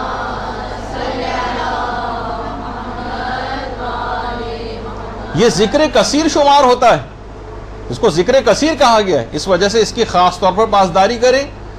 اور اس کے علاوہ فرماتے تھے کہ درود کی 1 تسبیح روزانہ پڑھیں، اور جمعے کے دن درود کی 10 تسبیحات پڑھیں۔ اللہم صلی علی محمد وعلی محمد، یہ آیت اللہ عزیز اللہ خوش وقت۔ میں نے مختلف چیزیں بتا رہا ہوں آپ کو تاکہ ان سب علماء کی چیزیں آپ کے پاس جمع رہیں، اور جس کی جو بھی ظرفیت ہے اس کے مطابق ان چیزوں کو عمل کرنے کی کوشش کریں۔ دیکھیں ان اعمال سے گھبرائیں نہیں، تھوڑی بہت زحمت ضرور ہے. مسئلہ آج کل یہ ہو گیا ہے کہ لوگ زحمتیں بھی نہیں اٹھا رہے ہیں. مثلا کسی کو کوئی عمل بتائیں تو کہتے ہیں مولانا، یعنی جو علماء کو ہم نے دیکھا ہے کہ مولانا آپ ہی کر لیجئے ہماری طرف سے. مثلا کسی کو کہیں جناب یہ والی آئے جو سورہ ہے آپ لکھ کے رکھیں اپنے پاس، وہ کہتے ہیں کیا فوٹو کاپی چل جائے گی؟ یعنی خود سے کوئی، حتیٰ کہ کوئی عمل بھی بتائیں تو فیس بک وغیرہ کا مدرسے کا اکاؤنٹ ہے، لوگ کہتے ہیں آپ ہی لکھ کر اور اس کی کاپی ہمیں بھجواتے ہیں اس کو. یعنی اتنے سیریس بھی نہیں ہیں اپنے کسی مسئلے کو حل کرنے کے لیے کہ معمولی سی زحمت بھی ہو جائے. اچھا، جو احتیاطیں بتائی جا رہی تھیں ان میں ایک احتیاط یہ بھی ہے، علماء فرماتے ہیں کوشش کر کے اگر ہر وقت باوضو رہیں تو بہت اچھا، یہ آپ بہت زیادہ مددگار ہوگا اور آپ کا دل چاہے گا کہ آپ ان اعمال کو بار بار انجام دیں اور گناہ سے تو دور رہیں گے ہی. اور حتی الامکان فرماتے ہیں جس جگہ بھی بیٹھیں قبلہ رخ ہو کر بیٹھیں، کوشش کریں کہ جہاں تک بھی ممکن ہو. مثلا کسی گھر میں گئے، انہوں نے کہا یہ تشریف رکھیے، اب دیکھیں اندازہ کر کے قبلہ رخ ایسی سیٹ پہ بیٹھیں جو قبلہ رخ ہو جائیں، ممکن اگر ہو، زبردستی نہ ہو. شہید اول ہمارے کتنے بڑے مجتہدین میں سے گزرے ہیں، وہ تو اس بات کا حد سے زیادہ اعتقاد رکھتے تھے قبلہ رخ بیٹھنے پہ.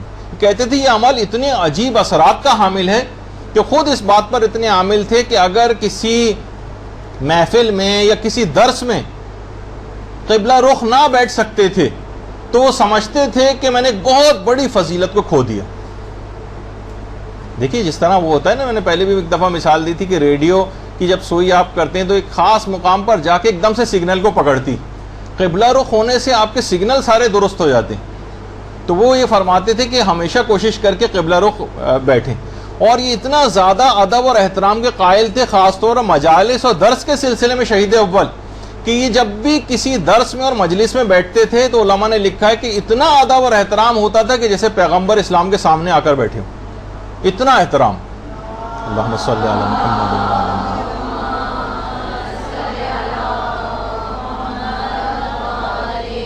یعنی ایک ایک انداز اور طریقے سے ادب جھلک رہا ہوتا تھا. تو آداب کی رعایت بہت بڑے بڑے مقامات دلواتی. اچھا، علماء فرماتے ہیں خاص طور پر اگر اس بلند مقام روحانیت کو آپ نے حاصل کرنا ہے تو کوئی صبح ایسی نہ کرے کہ جب اس سے نافلہ صبح فوت ہو گئے. نافلہ صبح، نافلہ فجر جو ہوتے، اور آغا سیستانی تو ضروری نہیں کہ فجر سے پہلے ہی بس، اگرچہ اس کا ثواب سب سے زیادہ ہے جتنا فجر سے قریب جو ہے وہ پڑھے جائیں گے، لیکن نماز عشاء پڑھنے کے بعد جتنا ٹائم لگتا ہے، اور نماز شب بھی آپ کو پتہ ہے کہ آغا سیستانی کے فتوے میں فوراً بعد نماز عشاء پڑھ سکتے ہیں. تو اگر آپ نے نماز شب پڑھ لی اور نماز عشاء کے بعد نماز شب، تو اس کے فوراً بعد بھی آپ نافلہ صبح پڑھ سکتی، نافلہ فجر اس کے فوراً بعد بھی پڑھی جا سکتی. تو ضروری نہیں کہ بالکل فجر سے پہلے ہم سے نہیں اٹھا جا رہا ہے تو ہمارے ساتھ یہ مشکل ہو، اس سے پہلے بھی پڑھی جا سکتی. اچھا، پھر علماء ایک اور احتیاط بتاتے ہیں کہ سورج نکلنے کے 1 گھنٹے تک کوئی دنیاوی کلام نہ کرے. یہ ایک اور احتیاط ہے، یعنی سورج نکلنے کے بعد سے لے کر 1 گھنٹے تک کوئی دنیاوی کلام نہ کریں. ذکر اذکار یہ سب پڑھ سکتے ہیں لیکن کوئی دنیاوی کلام نہ ہو. تو ان چیزوں کا اگر آپ خیال رکھ لیں گے تو اثر پذیری اور زیادہ بڑھ جائے گی. ویسے گناہوں سے ترک کے سلسلے میں کچھ چیزیں ایسی ہیں جو آیت اللہ بہجت نے الگ سے بھی بتائی ہیں، یعنی ہر گناہ کے حوالے سے الگ. مثلا ان سے لوگ آ کر اور آیت اللہ بہجت اسی وقت جواب دیتے تھے. مثلا کسی نے پوچھا کہ ریاکاری سے کیسے بچیں، تو کہنے لگے لا حول ولا قوت الا باللہ العلی العظیم، یہ ریاکاری سے بچانے والا ہے. کسی نے کہا کہ مجھے غصہ بہت زیادہ آتا ہے، تو کہا کہ درود زیادہ سے زیادہ پڑھا کرو. یعنی یہ اسپیسیفک ہیں گناہوں سے بچانے کی چیزیں. کسی نے کہا کہ مجھے وسواس بہت زیادہ آتے ہیں، تو فرمانے لگے کہ لا الہ الا اللہ زیادہ پڑھا کرو. کسی نے کہا کہ مثلا مجھ سے گناہ بہت زیادہ ہو جاتے ہیں، تو کہا کہ استغفر اللہ ربی واتوب الیہ زیادہ سے زیادہ پڑھا کرو. تو یہ تو چیزیں اپنی جگہ پر ہیں، لیکن 1-2 چیزیں اور آپ کی خدمت میں عرض کر دی جائیں کہ دیکھیں گناہوں سے بچنے کے سلسلے میں ایک بہت ہی اہم اور آسان ترین چیز ہے. یہ آپ کو شروع میں شاید مشکل لگے لیکن آپ کہیں گے کہ ارے اس سے زیادہ آسان تو کوئی بھی چیز نہیں. مقدمات گناہ سے دوری اختیار کریں. دیکھیے ایک ہوتا ہے گناہ، مثلا گانا سننا ہے، ٹی وی دیکھ رہے ہیں مثلا کوئی ایسا فحش قسم کا کوئی پروگرام, یہ تو خود گناہ ہے. اور ایک ہوتا ہے مقدمہ گناہ, یعنی وہ عمل جس کے ذریعے سے وہ گناہ آسان ہو جاتا ہے یا اس کے اسباب فراہم ہو جاتے ہیں, اسے مقدمہ گناہ کہتے ہیں. آیت اللہ تقی مصباح یزدی جو کہ اس وقت عرفا میں شامل ہیں, وہ فرماتے ہیں کہ گناہ کے سامنے آ کر بچنا بہت دشوار ہے, بہتر ہے کہ اس کی نوبت ہی نہ آنے دو. میں مثالیں اس کی دیتا ہوں, یعنی اسباب گناہ کو ترک کر دو. جیسے آیت اللہ مہدی بحر العلوم سے کسی نے پوچھا تھا نا کہ اگر آپ کو گناہ کا کوئی ایسا موقع مل جائے تو آپ کیسے بچیں گے, تو کہنے لگے میں دعا کرتا ہوں کہ ایسا موقع ہی نہ آئے. موقع نہ آنے کے معنی کیا ہے کہ اگر آ گیا موقع تو بچنا بہت مشکل ہے, بہتر ہے کہ اس موقع ہی کوئی نہ آنے دو.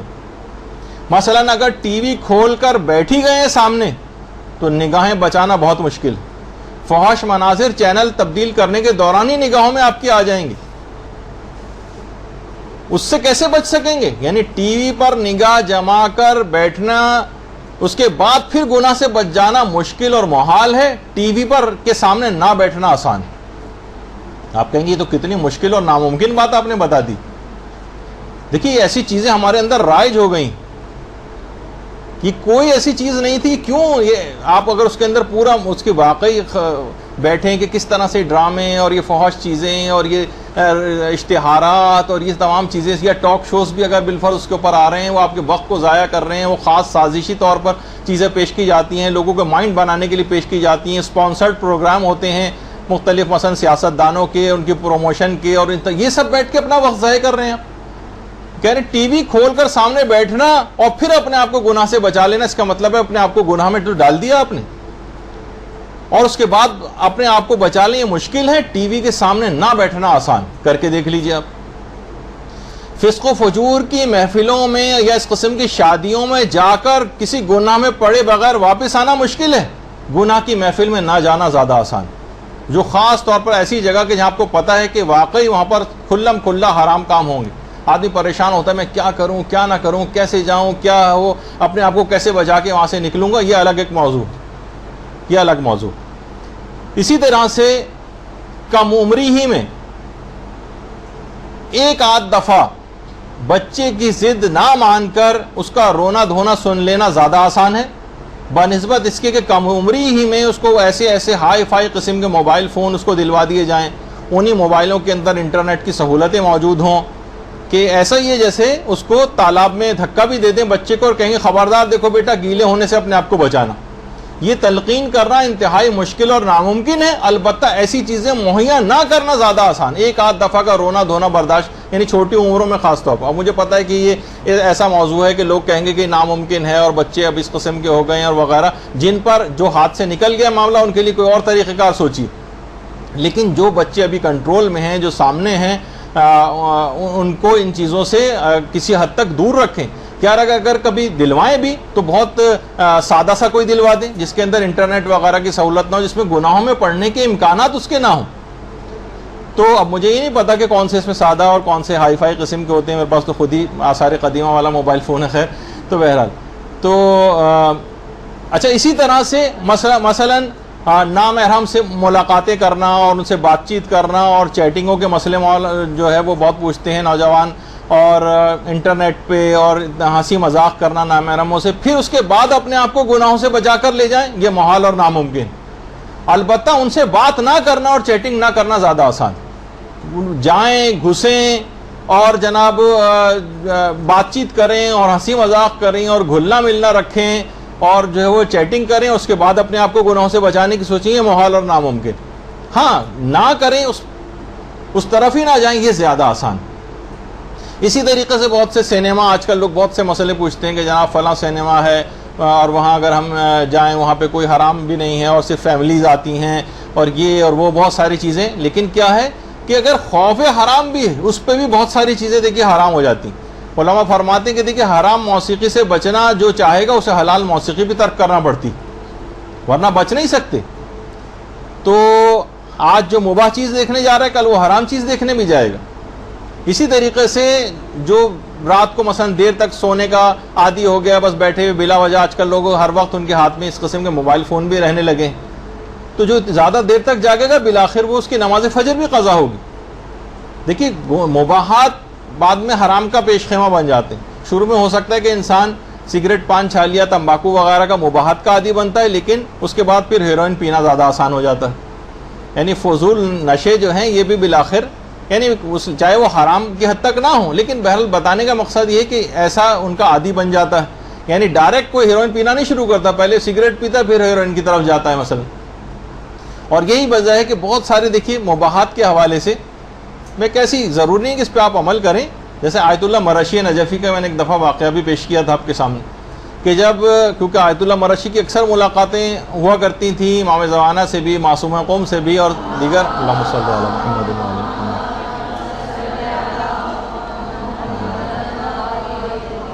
تو آغا مرشی کہتے ہیں ایک دفعہ میں نے امام کو چائے پیش کی تو امام نے ایک جملہ کہا, هذه الامور من فضول المعاش ونحن نتجنب عن فضول المعاش. یہ تمام چیزیں بالکل فضولیات ہیں اور ہم اپنے آپ کو فضولیات سے آلودہ نہیں کرتے, ہم ان سے اجتناب کرتے نہیں پی. تو بہت سی دیکھیے چیزیں ایسی ہیں. تو اسی طریقے سے دیکھیے بہت سارے چیزوں میں اپنے آپ کو انسان جو ہے وہ ڈالتا ہے. اب کتنے ایسے سکولز ہیں باقاعدہ بڑے ہم کہتے ہیں ہائی فائی اور اسٹینڈرڈ والے سکولز میں بچوں کو مثلا ہم نے ڈالا ہوا ہے.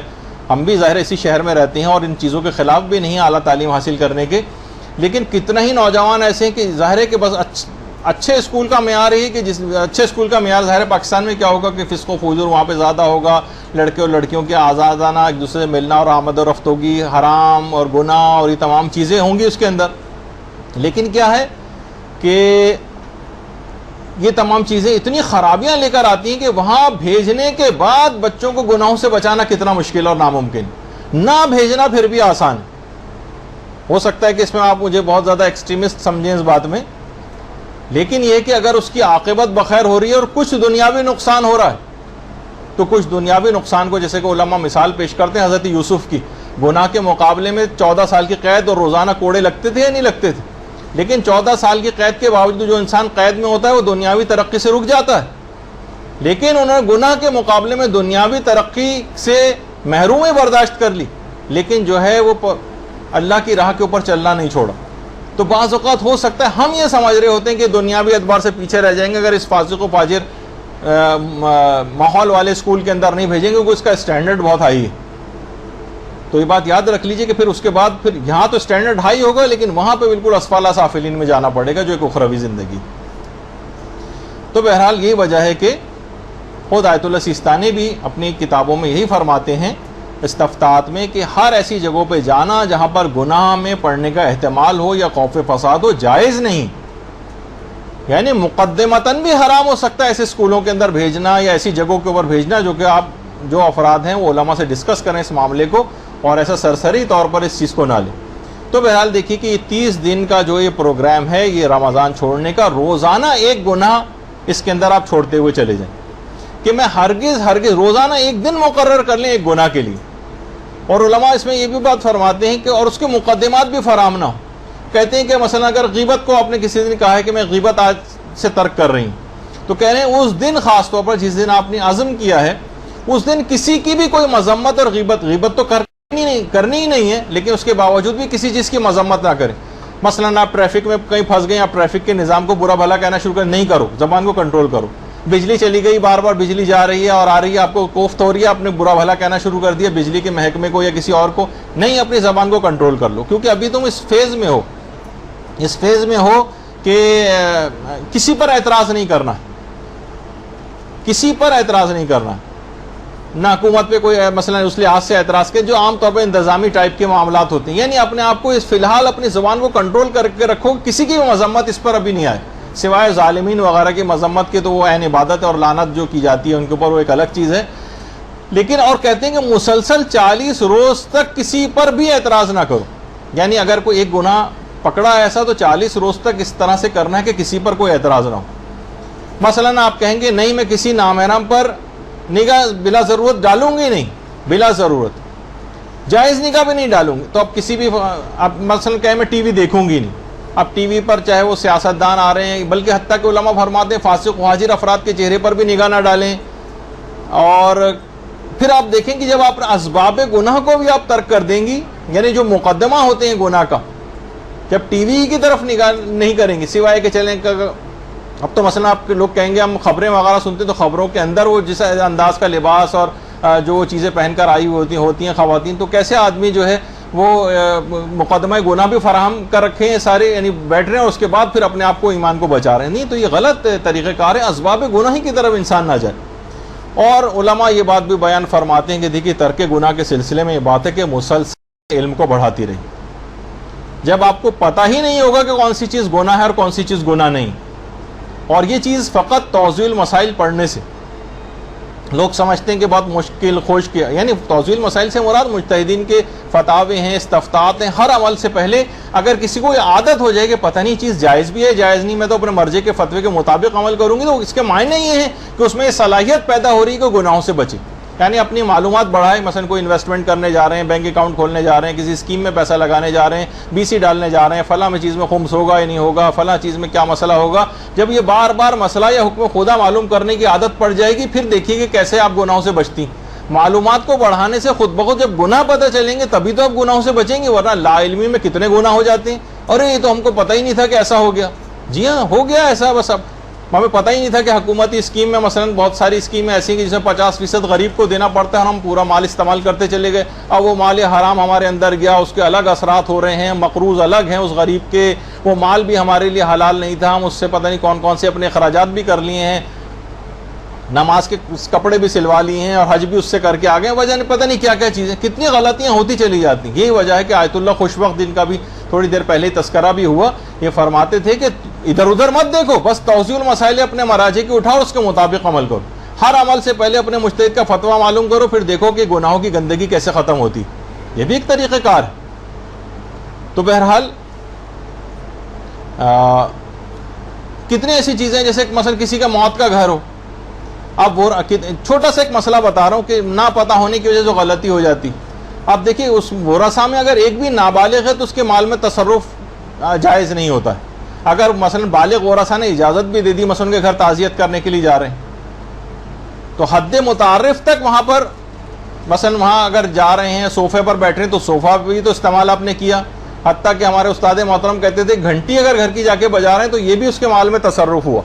تو بہرحال کیا اب نابالغ اگر اجازت بھی دے دے تو اس کی اجازت صحیح نہیں، تو حاکم شرع سے بعض اوقات اجازت لینا پڑتی ہے. لیکن موجودہ مجتہدین نے حد متعارف تک کہ عام طور پر جو ہوتا ہے اس تک وہاں جائیں، یا مثلا چائے پانی پیا، صوفہ استعمال کیا، تھوڑی دیر کے لیے بیٹھے آ گئے. لیکن بہت سے رشتہ دار جو ہفتہ دن 15 دن وہاں جا کر ٹھہر جاتے ہیں اور وہیں پر کھاتے پیتے ہیں، وہ تصرفات ہیں. جب تک مجتہد کی سے اجازت نہیں ملے گی، جب تک تمام چیزیں حرام رہیں گی، چاہے آپ کسی نیک جذبے سے کیوں نہ جائیں. یہ تو میں نے ویسی مثال کے طور پر ایک چیز آپ کی خدمت میں بیان کی.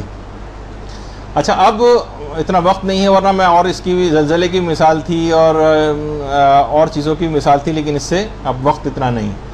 اچھا، پھر اس کے بعد ایک اور اہم چیز ہے کہ یہ جب شمار ہوگا جب آپ واجبات اپنی گردن سے اتارنا شروع کریں گے. قضا کتنے واجبات ہیں، ایسی خالی ذکر پڑھنے سے کچھ نہیں، جب تک کہ جتنے واجبات آپ کے سر پہ لدے ہوئے ہیں. مثلا کتنی ایسی چیزیں ہیں کہ مثلا قضا نمازیں ہیں آپ کی، قضا روزے ہیں، ان کو اتاریے، فدیے ہیں، کفارے ہیں، رد مظالم ہے، آپ کی امانتیں کس کی لے کر آئی تھیں وہ واپس نہیں کی ہیں، حج کسی پر واجب ہوا ہے اور وہ جانے کا نام نہیں لے رہا ہے، خمس واجب الادا ہے، مجتہد کے پاس جا کر اپنی قسطیں نہیں بندوا رہے ہیں، لوگوں کو اس سے پہلے ہم جو نقصان پہنچا چکے ہیں کتنا ان کا ہمیں جو ہے وہ ادا کرنی ہے چیزیں. جب تک یہ واجبات اپنی گردن سے نہیں اتاریں گے، ترک گناہ کے سلسلے میں قدم آگے نہیں بڑھے گا. ان کو آپ اتارنا شروع کیجئے، ایک لسٹ بنائیے باقاعدہ اور آہستہ آہستہ ان کو اتاریے. پھر علماء ایک چیز اور بھی فرماتے ہیں، ترک گناہ کے سلسلے میں لوگ اس پہ عمل کرتے نظر نہیں آتے. گناہوں کو ختم کرنے کے لیے مال کو خرچ کرنا. مثلا وہ کہتے ہیں، علماء فرماتے ہیں کہ ذرا سا بچہ آپ کا بیمار ہو جاتا ہے، آپ کتنا زیادہ اس کے لیے پیسہ خرچ کرتے ہیں، کتنا بھی پیسہ خرچ ہو جائے اس کا جسمانی علاج کراتے ہیں جو تھوڑے دن میں 40-50 سال میں خود ہی ختم ہو جائے گا جسم فانی کے لیے. لیکن یہاں بچے کی روحانیت متاثر ہو رہی ہے، اس کے روح جو ہے وہ اور ہمیشہ کے لیے وہ جہنم میں بن رہا ہے، اس کو روکنے کے لیے ہم ایک پیسہ خرچ کرنے کو تیار نہیں ہوتے. مثلا گھروں میں انٹرنیٹ ہے اور ہم کہیں گے فیملی فلٹر لگوائیے، $100 کا فیملی فلٹر آتا ہے، فوراً کہنے لگتے وہ $100 10,000 روپے کہاں سے اتنے پیسے آئیں گے. اسی طریقے سے مثلا ہم کہتے ہیں کہ جناب گھروں میں درس کروائیے، وہ درس کروائیں گے، مولانا کو لینے کے لیے جائیں گے. دیکھیے خود ہمارے استاد محترم مولانا صادق حسن صاحب قبلہ بہت سے لوگ گھروں میں بھی اپنے درس کرواتے تھے، ہر جگہ جاتے تھے. یعنی علماء کو اپنے گھر میں بلانا خود ہی ایک برکت کا باعث بھی ہے کہ گناہوں سے ویسے ہی، لیکن گھروں میں سلسلے جاری ہونے چاہیے. ان کو مسجد امام بارگاہوں کی حد تک محدود نہ کریں. کھانے میں پیسہ خرچ کرنا پڑے گا، تبرک لانا پڑے گا، اور ٹرانسپورٹ پہ ارینج کرنا پڑے گی. جیسے میں نے ایک دفعہ پہلے آپ کو اپنا ذاتی ایکسپیرینس بتایا تھا کہ آج سے تقریباً 15-16 سال پہلے، مدرسے کو تو شاید 12-13 سال ہوئے، تو اپنے خاندان کے بچوں کے لیے میں نے ویسے ایک آپ کو بتانے کے لیے، کوئی خدا نہ خواستہ کوئی اس میں ویسا بات نہیں ہے کہ کوئی بڑا ہی ظاہر کرنے والی بات ہو، لیکن تاکہ تشویق و ترغیب آپ کو ہو جائے. بچوں کو جمع کر کے ایک وین لے کر آتی تھی، تو اور ان کو بیٹھ کے پڑھاتا تھا. پھر واپس جب مدرسہ کھل گیا تو پھر ضرورت نہیں رہی، پھر یہیں پر وہ لوگ آنے لگے. لیکن وہ اس زمانے میں جو تھوڑی بہت تھی، آج وہ کتنے ایسے انہی میں سے میرے رشتہ دار جو بچے تھے وہ آج مدرسے کا دست و بازو ہیں. یعنی وہ انویسٹمنٹ جو ہے وہ اس لحاظ سے جو کام آئی. جب آپ کتنی زیادہ مجالس کے اندر سنتی ہیں کہ حضرت خدیجہ کے اسلام پر مالی کتنے احسانات تھے، اپنے مال کو خرچ کیا تھا. اللہم صلی علی محمد و علی محمد.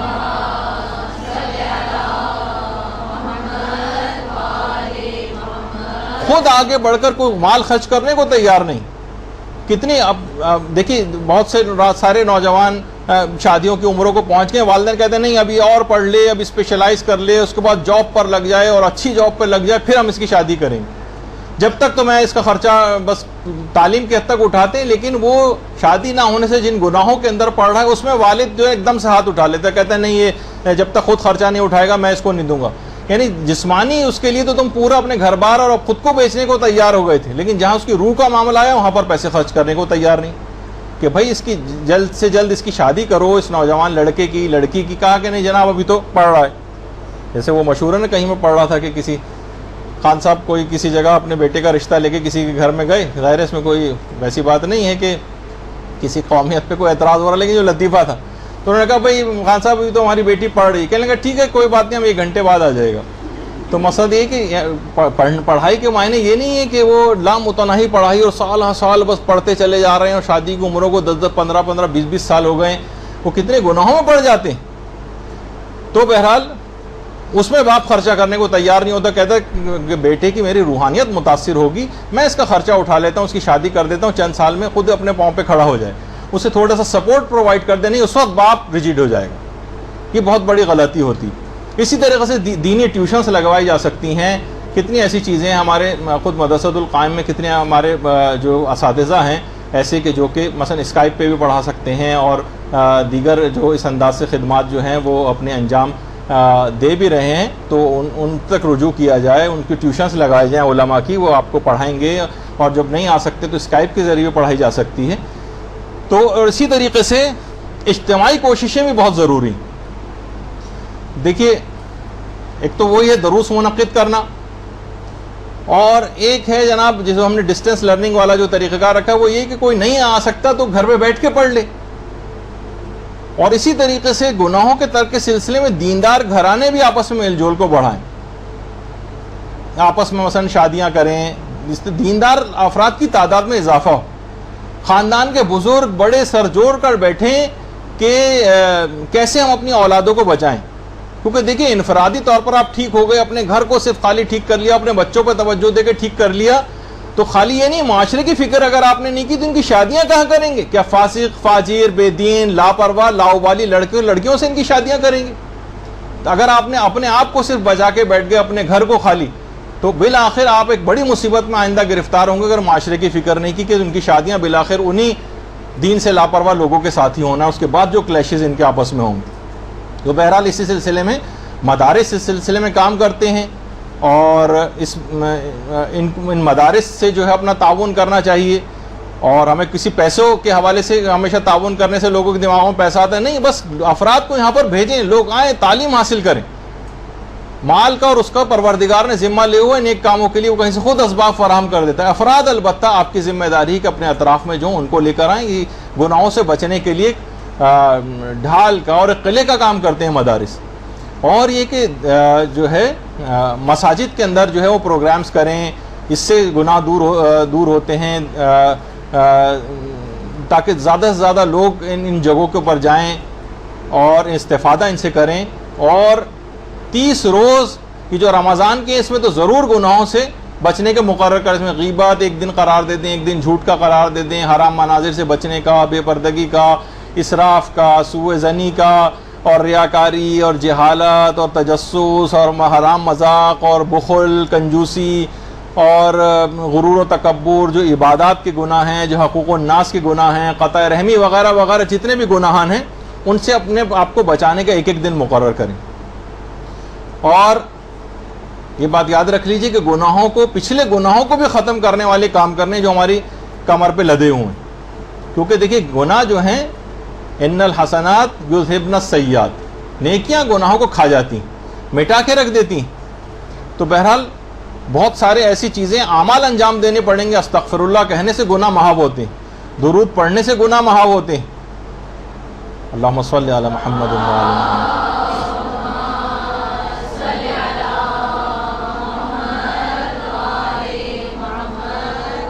اور نامحرم کی طرف نگاہ سے اپنے آپ کو بچانے سے گناہ محو ہوتے ہیں۔ اس کے علاوہ مومن مریضوں کی جو ضروریات کو پورا کرنے سے گناہ ختم ہوتے ہیں، اذان کی آواز سن کر مسجد کی طرف جانے سے گناہ ختم ہوتے ہیں، اور جناب تلاوت قرآن سے گناہ ختم ہوتے ہیں۔ آیت اللہ شبیری زنجانی آپ کے سامنے۔ اسی طریقے سے علماء فرماتے ہیں، آیت اللہ بہجت بھی کہتے تھے کہ 50 آیتیں تو روزانہ پڑھ کر حضرت حجت کی خدمت میں ہدیہ کرنے سے گناہ محو ہوتے ہیں۔ اللہم صلی علی محمد۔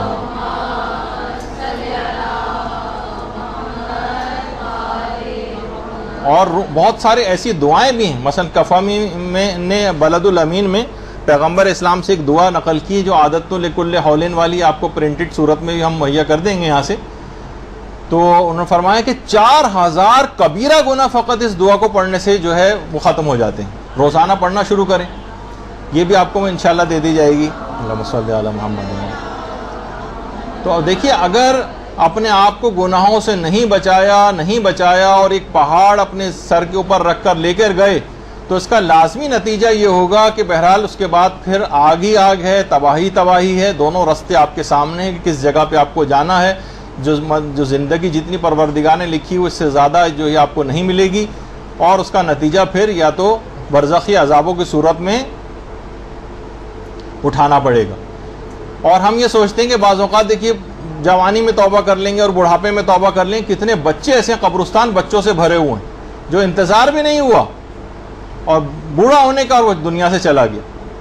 واقعی کہ جسد خاکی ہمارا، ہم اسی دھوکے میں رہے قیامت دور ہے اور بڑھاپے میں معافی مانگ لیں گے، لیکن بوڑھا نہیں ہو سکے، قیامت ان کی شروع ہو گئی۔ تو دیکھیے ترک گناہ یہ بیسٹ موقع ہے۔ گناہوں کو ترک کرنے کے سلسلے میں ہمارا رمضان، جو رمضان میں اپنے آپ کو نہیں بخشوا سکا، پھر کب بخشوائے گا، کب گناہ چھوڑے گا؟ کمار ہمت اپنی کسیے، نفس کے پندار کو توڑ دیجئے اور شکست دے دیجئے شیطان ملعون کو اس مہینے میں، اور سعادت و بزرگی کی اس راہ پر اپنے قدم کو آگے سے آگے بڑھاتے چلے جائیں۔ اور یہ رمضان اس کام کے لیے بیسٹ ہے جس کا ہم استقبال اس طریقے سے کر رہے ہیں کہ گناہوں کے ترک کے سلسلے میں ان اعمال کو انجام دے کر ہمیشہ کے لیے اپنے آپ کو ان گناہوں کے عذاب سے اپنے آپ کو بچا لیں۔ صلی اللہ علی محمد و آلہ الطیبین الطاہرین۔